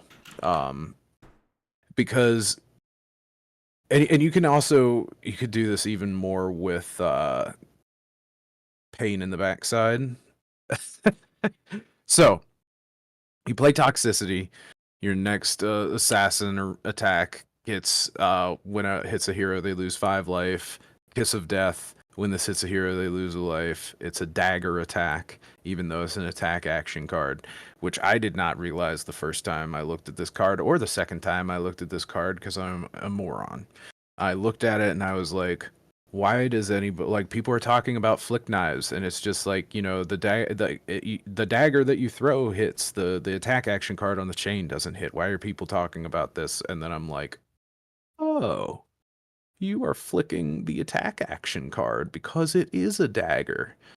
And then I'm just like, because Kiss of Death, like, if you Toxicity and then Kiss of Death that is unblocked 9 damage. And then if you attack again, which if you're playing Arachne, slip through the cracks, you will be able to, because Kiss of Death will have go again. And then on that next attack, you flick the Kiss of Death and do the damage again, because the Kiss of Death will hit. And then it will do the toxicity damage and the Kiss of Death damage for 6 more. And it's, I don't know. I mean, this is the type of stuff is like why they printed flexors. It's why they printed Weather the Storm. Or wait, is it Weather the Storm or Shelter the Storm? I don't know. I think Shelter the Storm. Yeah. Where they anyway, confirmed pirates as the next hero. Just want to...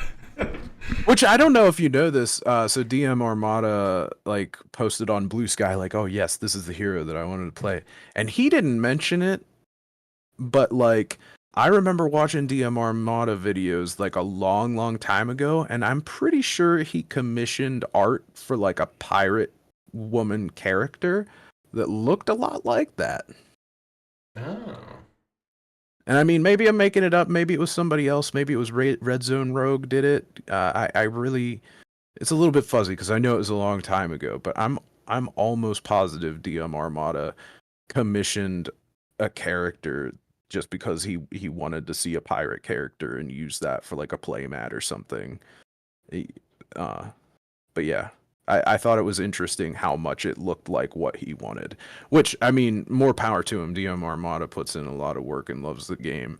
For the simple, like for them to go back and be like, oh well, let's do, you know, maybe that character, you know, we'll throw her on a card as like a little shout out, because I do think they've probably watched the videos where he got that.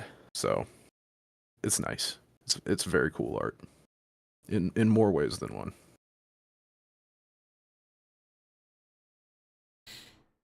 Yeah, I found it fun. Well, actually, first I guess I will say the reveal for Kiss of Death was great because it came with an amazing cosplay. I'm always happy to see cosplay scenes. So it's so Max ridiculous. Ferocity is amazing. Yeah, so had a great cosplay with the reveal, but I found it really funny because I've been watching some of these articles like a hawk for new data to come out, and two of the there's two sections. Like, this is another thing I was thinking was maybe related to the Blitz Heroes when we were still waiting to figure that out. Like, two of them were waiting on reveals, and then those reveals were Take Up the Mantle and Kiss of Death, and they both have paragraphs and paragraphs of like discussing the card, how it can be used, how it can't be used, like all these. They're really trying to make sure it's not that confusing. Which you look at Kiss of Death, you're like, oh, it's it's got stealth and one line of text. That's a short sentence. How complicated can this card be? Yeah, as well, if you forget that the word dagger is at the bottom of it. Yeah. Yeah. I did like that they took the time to say Take Up the Mantle does not copy effects from the original card if they would have gained it conditionally, except for the fact that Assassin does not have any cards that do this yet.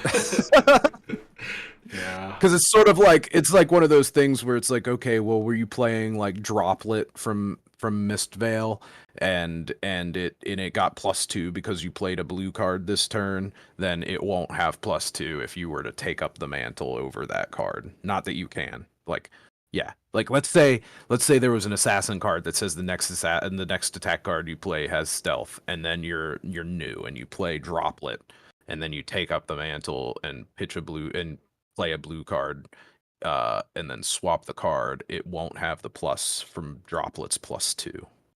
If I'm reading everything correctly and understanding, that is the type of buff that it won't carry over.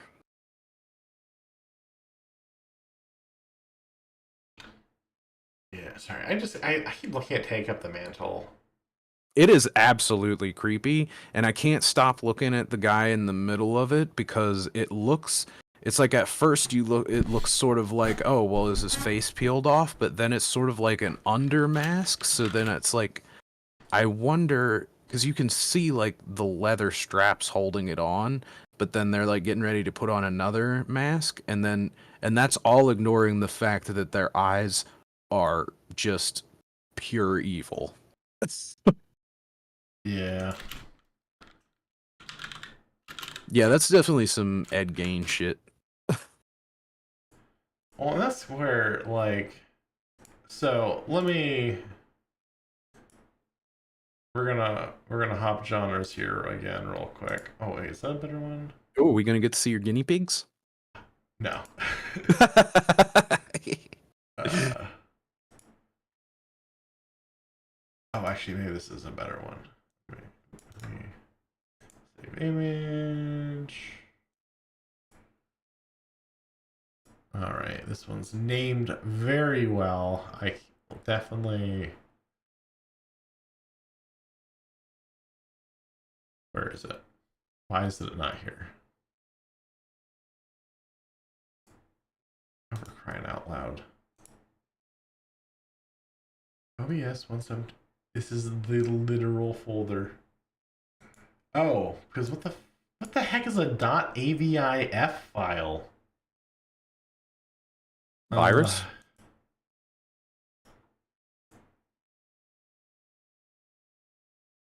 What Did the you heck? happen to see the new Cavdane card? It doesn't have any Cavdane speak on it, but it's definitely Cavdane in the art.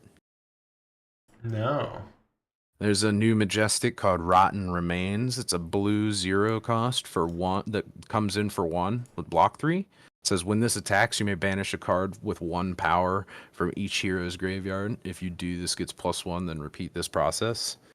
It's one of those things where it's like, it kind of seems like it's horrible, but it could be good. Oh, yeah. Maybe at least just to remove things out of people's graveyards. And yeah, you were talking about that. That's like issue 26 of the new 52 Detective Comics, right?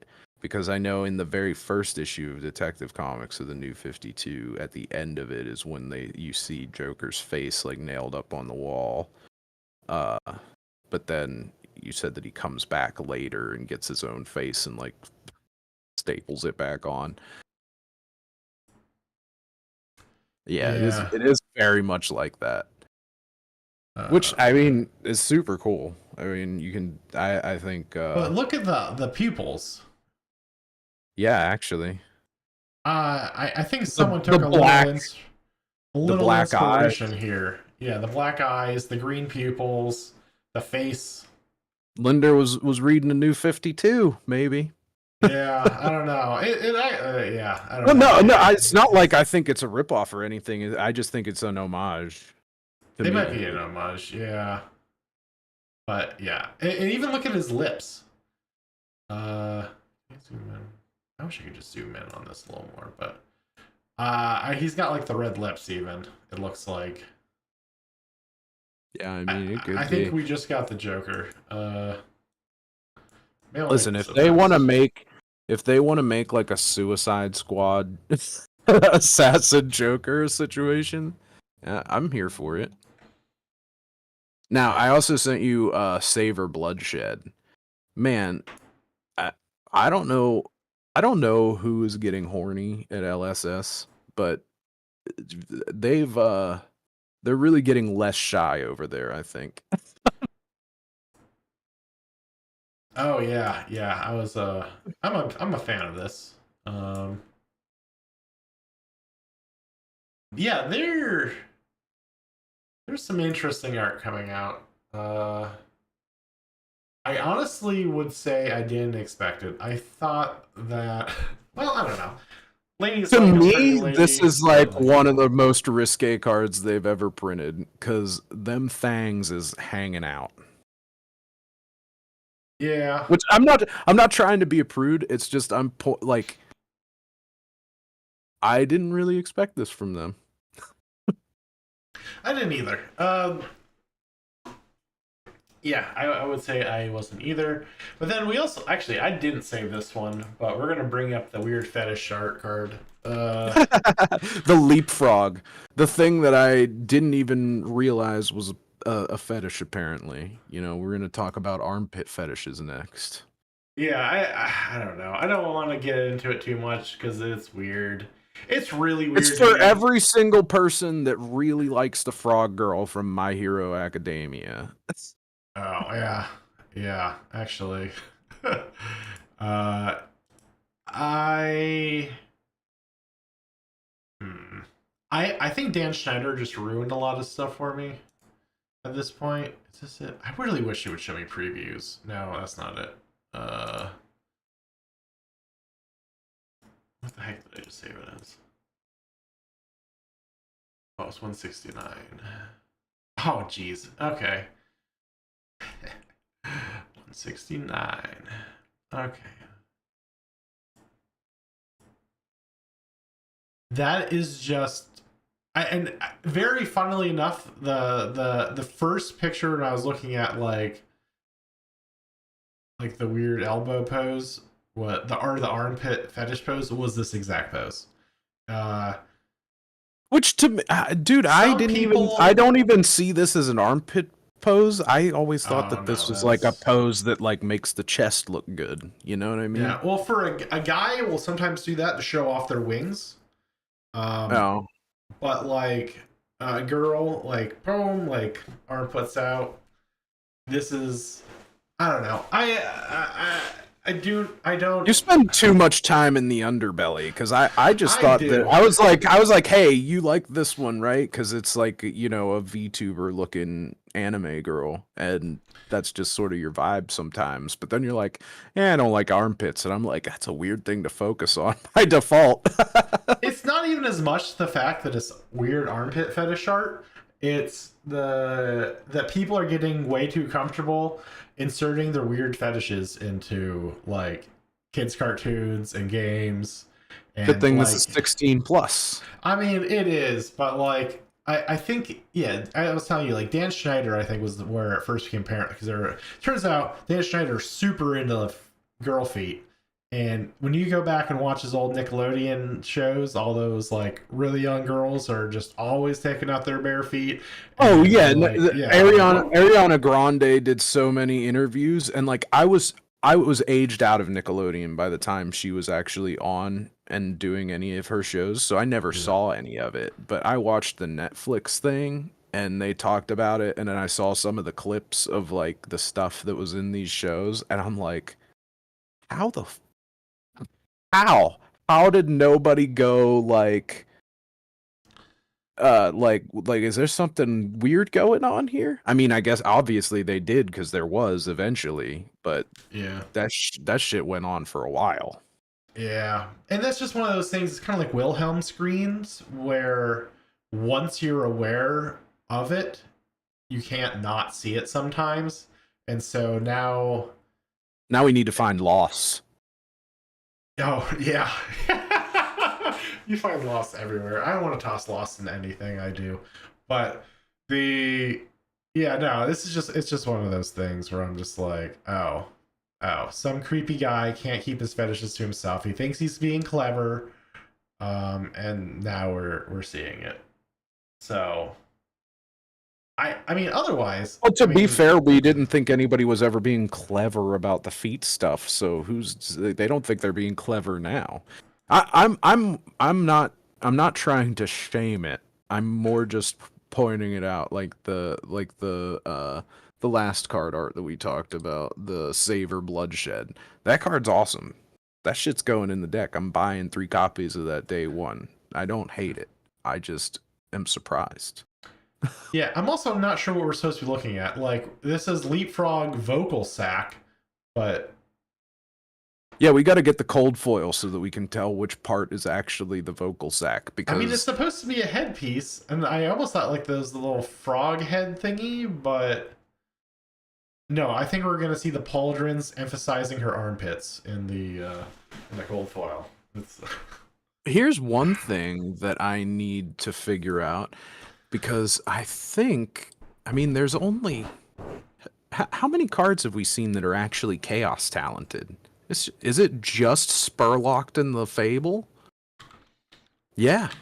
This is one thing that I was kind of thinking, that there would not be that many chaos cards, and there aren't. There's 2.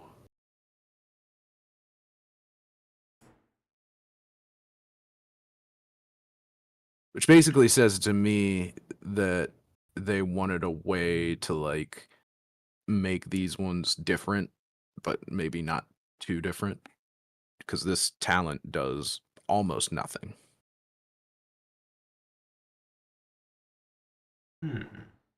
I mean, access to Spurlocked, I I don't really know how I feel about Spurlocked. I feel like it's a card that you should play if you're gonna play a Chaos Hero, because if you say like 2, then you can't. It's such a tough card to me, because if somebody pays 3 life against you, then you've dealt 3 damage to them with the card. And if they pay more than that, then they're just killing themselves. But on the other hand, if you're already winning the game, it's absolutely a win more card, because you could like pay a whole bunch of life, get another attack action card with Go Again or something, and just try to put the nail in the coffin. But it's just so strange. It is such a strange card to me. It actually kind of hurts my head to think about. Part of the reason I want to play a Chaos Hero is just to play Spurlocked, so I can figure out like what I'm actually supposed to do, because it doesn't seem like it's ever really bad for the person that plays it unless they just guess the number that you're going to guess, because if you both guess the same number, then you just used a card for nothing, which is I guess probably the biggest downside is that if you're just like saying 2 all the time, and your opponent will just say 2 and make it a nothing, so then you've got to start saying 3, or you start saying 1, and then they win the search, and then Well, because I was thinking, with it being chaos only, right? The only chaos hero is Arachne. So I was thinking, like, let me look through the assassin cards. What's even above like 2? Well, it's not necessarily just about searching the card. It's about picking a number that your opponent didn't pick to win the search, if you want to pay that much life. Yeah. I mean, and that's the problem, right? Like, I don't think it mathematically you would ever want to pick more than 3. That's what I was thinking. Yeah. But then again, also, like I said, it can become a very much win more card, where like, let's say you're already up on your opponent like 10 life, and you need to put the final nail in the coffin. Then you can just say 6, grab another attack, and then they can't block. But who knows? You gotta. Yeah. It makes me wonder if Brody didn't just, because I'm pretty sure he made up this effect. I think that was like part of him winning Worlds or something, was that he got to help design a card. And I wonder if he just tried to make like the most convoluted card possible, because it seems like a whole lot on a card, and then like I'm really not even 100% sure if I want to play it or not. It's just, I don't get it. I really don't get it. But that's part of why I want to play with it, because it is so complicated that it's hard to. Yeah. I don't know. I don't know.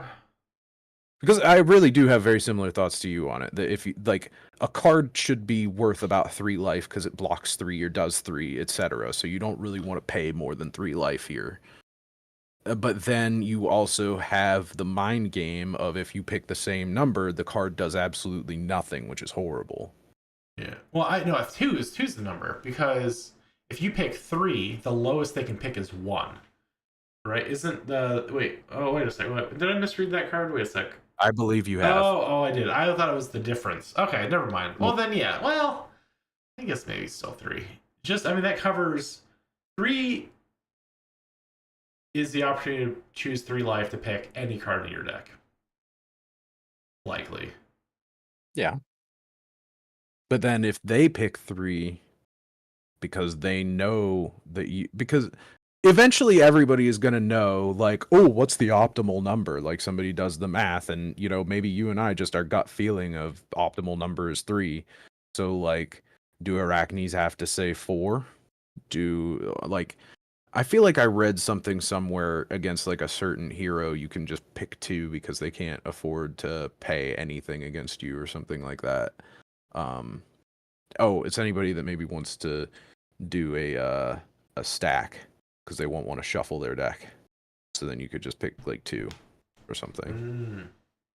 But it's such a strange card because, like I said, if the meta of this card becomes known, then they just pick the same number as you, and then that's the worst possible option. Because ideally, you want one of you to search, because you either want your opponent to lose life, or you want to get a card that is going to help you make them lose life, right? I mean, this is basically the Fable, then. Right? Well, I mean, it's not when you pitch it, but, I mean, you're going to play it for free. I would just pick 1. In a scenario where I want them to shuffle their library and don't have the Fable, the Schism, then yeah, I mean, it's a trade of, instead of like a free make them shuffle, it's I don't think you're have going to be able to them. reliably make them shuffle. If they don't want to shuffle, they're just going to pick 1, 2, and then you can't pick 1 or it'll do nothing. Well, you both should pick at the same time. You don't pick one then the other. Yeah, exactly. That's But why I'm saying you how can't force them to shuffle. is I'm it? saying, listen, if you are playing against this card, if you're playing against Spurlocked and you don't want to shuffle your deck, you just pick 1 every time. Because if you pick 1 and they pick anything higher, they shuffle their deck. If you pick 1 and they pick 1, nobody does anything. This has to be. I'm trying to see if it's in the rules. Like, what do you do with ties? Because, like you're Nothing. saying, Nothing. nothing. Nothing happens with a tie. Exactly. The hero that chose the highest number. If it's a tie, neither hero did, so nothing happens. But is that what it say on the card? It doesn't say that on the card because it says the hero that chose the highest number. And the hero cannot choose the highest number if the heroes have chose the same number. It is just logically consistent. I promise you that's how it works, because it's just like Clash. If you both reveal the same power on a Clash, neither hero wins.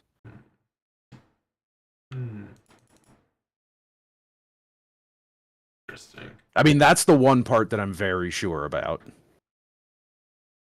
I don't really know what the optimal thing to do with this card is, but I know that if somebody does not want to shuffle their deck, they just need to pick 1 and they will never have to shuffle their deck.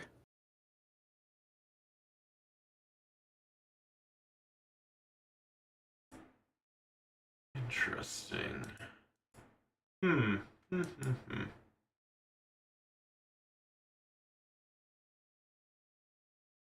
Yeah, I don't know. Okay, well, I don't know. I was trying to find some interesting play with it, but maybe. Well, Yeah, it's just I a mean, mind fuck all by itself, because it doesn't. That's the thing with this card, is it doesn't do anything except everything based on a mind game with your opponent.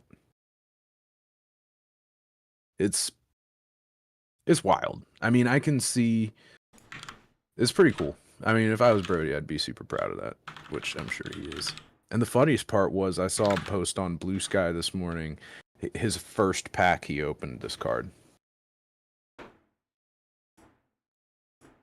I did see that. Yeah. Which I thought was like, it sort of makes me think that they might have handed him a seeded pack. Yeah. I That was just my don't. first thought, but I mean, yeah. Uh, I mean, they're into kayfabe, so I could see him doing it and never admitting it. yeah. Yeah, it seems weird to me that like they have this whole, oh shoot, where is it? I will say I They did ever since we've read the stories, I now see like all those eye plants in the background of Spurlock to make more sense because those were in the stories as like those chaos manifestations, the trees, the tree people that got transformed. Yeah, actually, no, we didn't talk about fungus. Fungus was a major part of the illusion. Or, well, we don't know if they're illusions, but honestly, the more that we're talking and the more it sounds like illusions, the more like psychedelic mushrooms spores makes sense to me. Could be. I mean, I've been Yeah. playing Path of Exile too, and in Act 3 we've got all these fungus people in Utsal, or like when after it's sunk before you go back in time. And maybe they're just on the same wavelength. These fungus people getting all up over the places. Yeah, we're about to have what was The Last of Us? The I wonder when portal. the Fireman came out. Did you ever read that book, The Fireman? No. Or it's either The Fireman or the Fire. I think it's The Fireman. It's by Joe Hill. Oh. No, I should. I like Joe Hill books. It's basically, well, no, I'm gonna that. I was about to tell you, but I was just about to spoil the shit out of it, so I'm not going to. Oh, yeah, no, no, I'll definitely Joe Hill book. I'll definitely, because I think you got me onto another No, Joe Hill book I loved. Nosferatu. Yeah, that was so good. Yeah. That's probably one of his best books, and the TV show wasn't half bad. I wish it wouldn't have got canceled, but uh, oh man, who was the guy? It's the guy that played Sylar in Zachary Quinto. yes, Zachary Quinto in Nosferatu television show was creepy as shit. He plays a Um, good creep. I don't know. Like, he did pretty good in was it American Horror Story as well. He can play a creep in that. I've never watched American Horror Story, actually. Oh, it's actually there's select seasons that are really good, but almost every like the first two or three are really good. Then the rest are like whatever. They all start amazing. Then by episode 4 or 5, you realize they never thought out the whole storyline, and then it just tangents and goes somewhere completely else, or like the whole plot falls apart, and then it ends horribly. And now we're like 15 seasons in, and I'm like, why? Why do you keep doing this? Ugh. But Oh, since we had gotten on the topic of books, man, you read through Wool back in the day, right? The Wool trilogy. no. You didn't read Wool and Dust in them? That's what Silo's based on from Apple TV. I could have No. swore we talked about that. No. Dang. No. No. You No. should Oh, you should we add that talked. to your list. One of your Yeah. 3 of your 100 books this year should be the Wool series. It's If quite I good. read less than 150 books this year, I'm going to be upset with myself, I think. Because I really didn't get into reading until I started sorting cards, so like April. Uh, so I think a Keep your full eye year. strength up. Yeah. Well, no, I do. I listened. So like, it's Oh, really I easy for me. forgot that you count that. Ugh. Yeah. Well, I can't read a book and sort cards at the same time. So whenever I'm I know, filling but it's orders, not I'm listening. reading. That's all right. That's what. That's an old stereotype. I don't know nowadays. No, it is literally not reading. You are Well, not reading. I'm in ingesting books. I don't have a problem with you listening to stories that way. I'm just saying it is not reading. It is. I find it incredibly easy to tune out things that are like I could sit here and listen to you and look at something else for 5 seconds, and all of a sudden you're Charlie Brown's teacher. Oh yeah, no, I'm pretty good about it. Um, about listening, but also I just now not these glasses, but I listen through my glasses. So like if I do have to do something, it's like boop, tap my glasses, pause the book, do whatever, then boop. I can't do it on the computer. I can't listen to books on the computer. That is way too much going on for me. But if it's just sorting cards, then the thing I'm tuning out is sorting cards. Like, I know the alphabet enough that I'm not terribly concerned about it. But I think we talked about Silo, or well, yeah, the Silo series because it was very Because I similar. wanted you to get Apple TV. Yeah, still not gonna get Apple TV, even though there's a ton of shows on there. But there's so many shows There's on things that I already paid very for. good sci-fi shows that are worth it all by itself. Yeah, but Silo followed another story, or Silo had like the same premise and storyline as something else that I had read. I think is what it ended up being, though. Or maybe I know it's very similar to the Fallout TV show and similar to Fallout in general. Yeah, maybe that's what it was. Maybe it was just how ridiculously similar to Fallout it was. Yeah, and I mean, sure, they're both post-apocalyptic scenarios about people living underground. It's really, you know, I don't think it's particularly. I don't think it was particularly new ground whenever Fallout did it either, but whatever. Yeah. Well, Fallout 1. When did Fallout 1 come out? That would have been like 2000, right? I'm just assuming that 97. I don't consume enough media to know about post-apocalyptic underground sci-fi from before Fallout 1 and just assume that it exists, honestly. I mean, there was definitely some dystopian stuff, but I think that like dystopian teen stories didn't really pop off until what's her face? The Hunger Games. And then that and also so much. Yeah.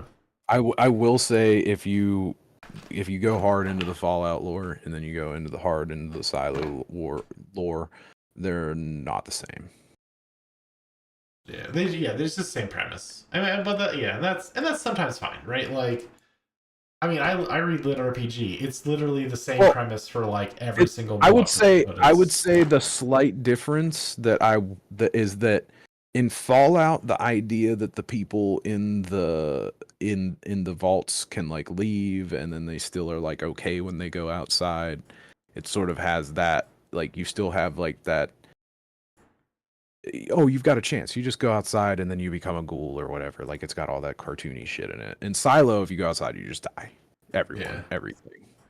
Yeah. Well, that's what is weird. That's what's like in the people in the vaults think that that's what happens. Like, that's what they've been told their entire lives.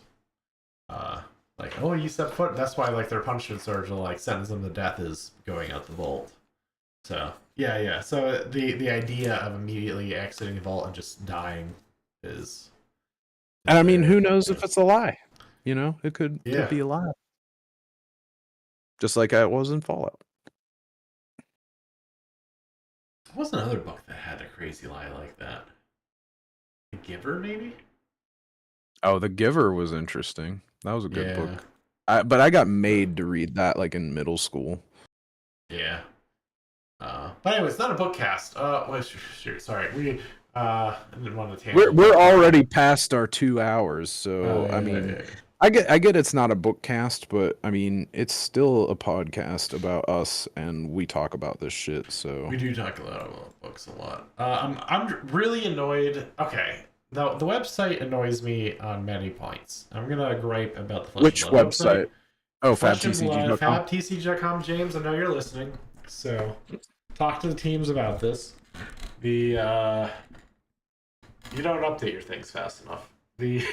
Like, I'm irritated. Like, so the two card. Right, so they released the Hunted Primer, where they have every card list. Oh no, it's not called the Primer, but in the updated policies and procedure rules and stuff, right? There's the Flesh and Blood one. Oh my gosh, I'm sorry. Wording not good. Word batting. The rules for the specific cards in the Hunted are broken down, and then they have like extra details about the rulings and stuff for each card. well, not technically rulings, but like if it needs like extra explanation, um, they have it there. And they haven't updated that or the pre-release or the spoiler season articles with any of the new cards from like the last couple days. Even though they were updated today, like they're timestamped, like updated January 17th, they haven't. So, but Spurlocked came out forever ago, and Spurlocked is not on that list of cards explained either. It's still question marked out. And I wanted to know about Mask of Deceit, and that's not on there either. I'm very annoyed by that. But not as annoyed as I am about the Rosetta art collection, the card art collection. Usually within a week or so of a set coming out, you get like the card art like gallery under the collection center. Because I live in the collector center. That's if I'm on this website, it's there. Sometimes the articles. Mostly, I'm like checking print runs, pulling cards, and like print information. So like I really utilize that picture gallery for making corrections on TCG Player to bad listings and stuff because they want to see like the evidence of it. And I can be like, look, the official website. Here's the card. This is why you have it in there wrong. And I think that's probably why Rosetta has so many completely incorrect cards on TCG Player. Just because it's not getting updated. It's actually the same. It's also another huge issue on Card Trader. A lot of the Rosetta stuff's really mislabeled, incorrect. That's actually kind of wild because I did just look there. Like Mysteria has, or part of the Mist Veil has, just a like, okay, here's all the pictures of the cards. Which is kind of sad that it's like, well, why aren't just use Fabrary? That shouldn't be the answer. Yeah. Which you can, you just use Fabrary though. Yeah, I mean, yeah, I'm just gonna have to start doing it. But I mean, I guess maybe I can see if the catalog guys will accept that. Because if you click on Arachne or any of them, let's say, and then you say more card details, it has like print listings. And you know what? I guess I have no idea. If so it says print and then it says Flukenbox Min Max Games TCG Player. So I wonder if Fabrary is just pulling the print information from one of those three. So maybe not. Yeah. Yep. I don't know. I don't know what the deal is. I don't know why Rosetta's not getting that love it needs.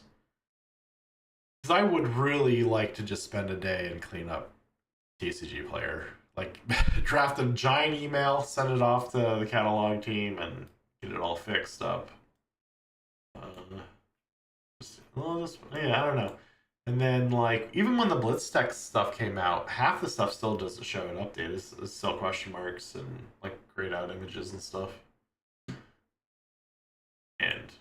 And the most egregious problem on that website is you click right to go to the previous one, and you go left to go to the next one. Like I'm reading some sort of manga or like Japanese style. I know we don't read right to left here. Really yeah, it is kind of.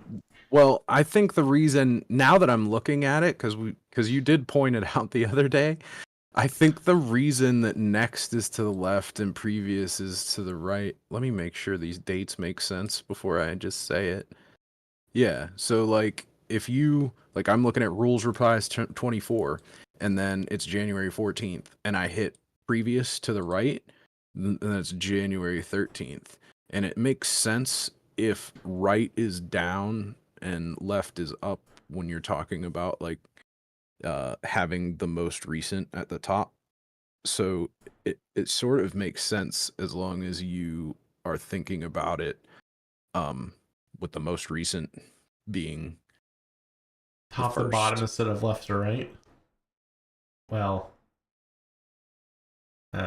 because if you click on the very first, like if you go to articles and you click on the very first article in the top left, the hunted, well, actually no, because whenever you click on articles, LSS, you're not making it easy to defend this, to be honest Yeah, with you. no, yeah, just it's awful.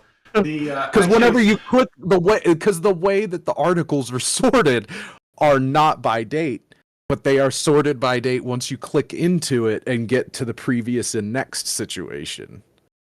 The default display when you just go to regular articles is not the most recent first. So what I was just about to say to try and defend the previous and next shit is not, it does not even make any sense for the way that they display their art. yeah, and I did find it funny their link to like viewer Twitter account goes to the wrong Twitter. It goes to an account that doesn't even exist anymore. Well, maybe did they shut down their Twitter or is it still there? I don't use I Twitter, think so I don't it's. know. I'm pretty sure it's still there. I think I saw some of the updates this morning, but it goes to like play at Fab TCG now. The social links on their website, yeah, instead of just Fab TCG. So very strange. A lot of issues on the website. They need some. I was actually gonna say it might be a specific page because whenever I click on it, it takes me to the right thing. I'm going. However, it does automatically seem to take me to the mobile version, or just like a super zoomed in version for some reason. I don't know. Oh yeah, no, yeah. It's on all of the pre-release stuff for the Hunted. Oh, Yeah, I was gonna I say don't know. because at the bottom of a regular page, it goes to the right link, but maybe it's just the bottom of the hunted pages that are messed up. Yeah, or not the bottom. It's like a big like square at the top. Well, I don't know Oh well. about you, man, but I think we're about wrapped up. There's Yeah, still a whole we're ton of commons and rares that we didn't really talk about, but this set's gonna be crazy, and I'm gonna get a chance to play at my pre-release not tomorrow, but next Saturday, and I really wish I would get a chance to play before our next Riled Up, but it is what it is. I'll try and see if I can't get some more information and pick out like some commons and rares that we should talk about because there's going to be plenty of them played. I'm gonna guess most of these will be on Talishar pretty quick. Like you could Oh yeah. play as Syndra and Fang last week, so Yeah, I actually haven't been on Talishar for a minute. I should I'm probably going to start uh brewing. yeah. I was watching Table Pit. He was playing through Talishar as Victor Goldman actually, and I was watching him play that. He went up against Fang, I think. So I mean, obviously, not all the cards are out or were out at the time. Now they are, so you could actually get some practice in before the pre-release this weekend. All I know is that I feel like I've seen a few cards. Like there's for as many cards that they banned that drew 2 cards, there's a lot of cards that draw 1 card. I don't know if I'm maybe imagining that, but there's a lot of drawing cards. Yeah, and that's kind of why I thought Syndra was gonna pop off because there's so many cards to give things like there's so many cards to give marked, so many cards to get go again. Where in reality your limiter is going to be hand size, but there's also now a ton of cards that let you draw cards. So like I don't know. It just feels like there's going to be ridiculous Syndra. And the more you play, a lot of them are like, oh, add this to your dagger tax, add this to your dagger tax, add this to your dagger tax, and then I don't know. And it just feels like it's going to ramp up way too much with this balance. Well, I don't know. Well, I guess we won't know if it's a balance or not, but it seems to me like an imbalance between like how many cards you're throwing into your chain plus how much card draw you have available. Oh, we'll just have to wait and see because Yeah, we'll see. I don't know. Some of the cards, it's like Drop of Dragon's Blood is sort of like maybe they were just trying to like this is sort of what we wanted Blood of the Drakai to do. Yeah, I don't know. I'm really concerned because okay, I like every time I think about like, am I being too pessimistic about the set? Is it going to be like a good value set? I just find another reason where I think Syndra's just going to come out too strong. I think, and because I definitely Fang. would not. I do not trust your gut feelings on these because, no offense, I've listened to some of your gut feelings about some things, and some of the stuff sometimes you're real way off base since you don't play. It's not even trying Yeah, to be rude, just yeah. I don't know. We're gonna say I think I think I'm dead on with Fang at least. Arachne maybe pulls it together. Like I said, we didn't see all the cards yet, but I think Syndra is just kind of doubled down on. I still think Syndra looks good, but I don't think she's gonna be broken. I don't think.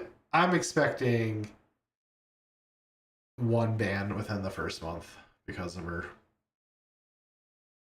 I'll be really surprised if they do that, to be honest with you.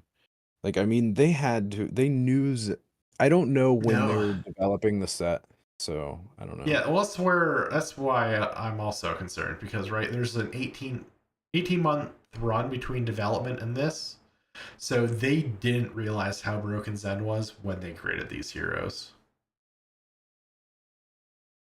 So I I don't mean, know. these would have been printed already by the time they banned uh, Zen cards. Hmm. Well, And that's why I mean this is I would say this is probably the last set we potentially have a completely broken hero like Zen. I'm sure they fixed the next set real good.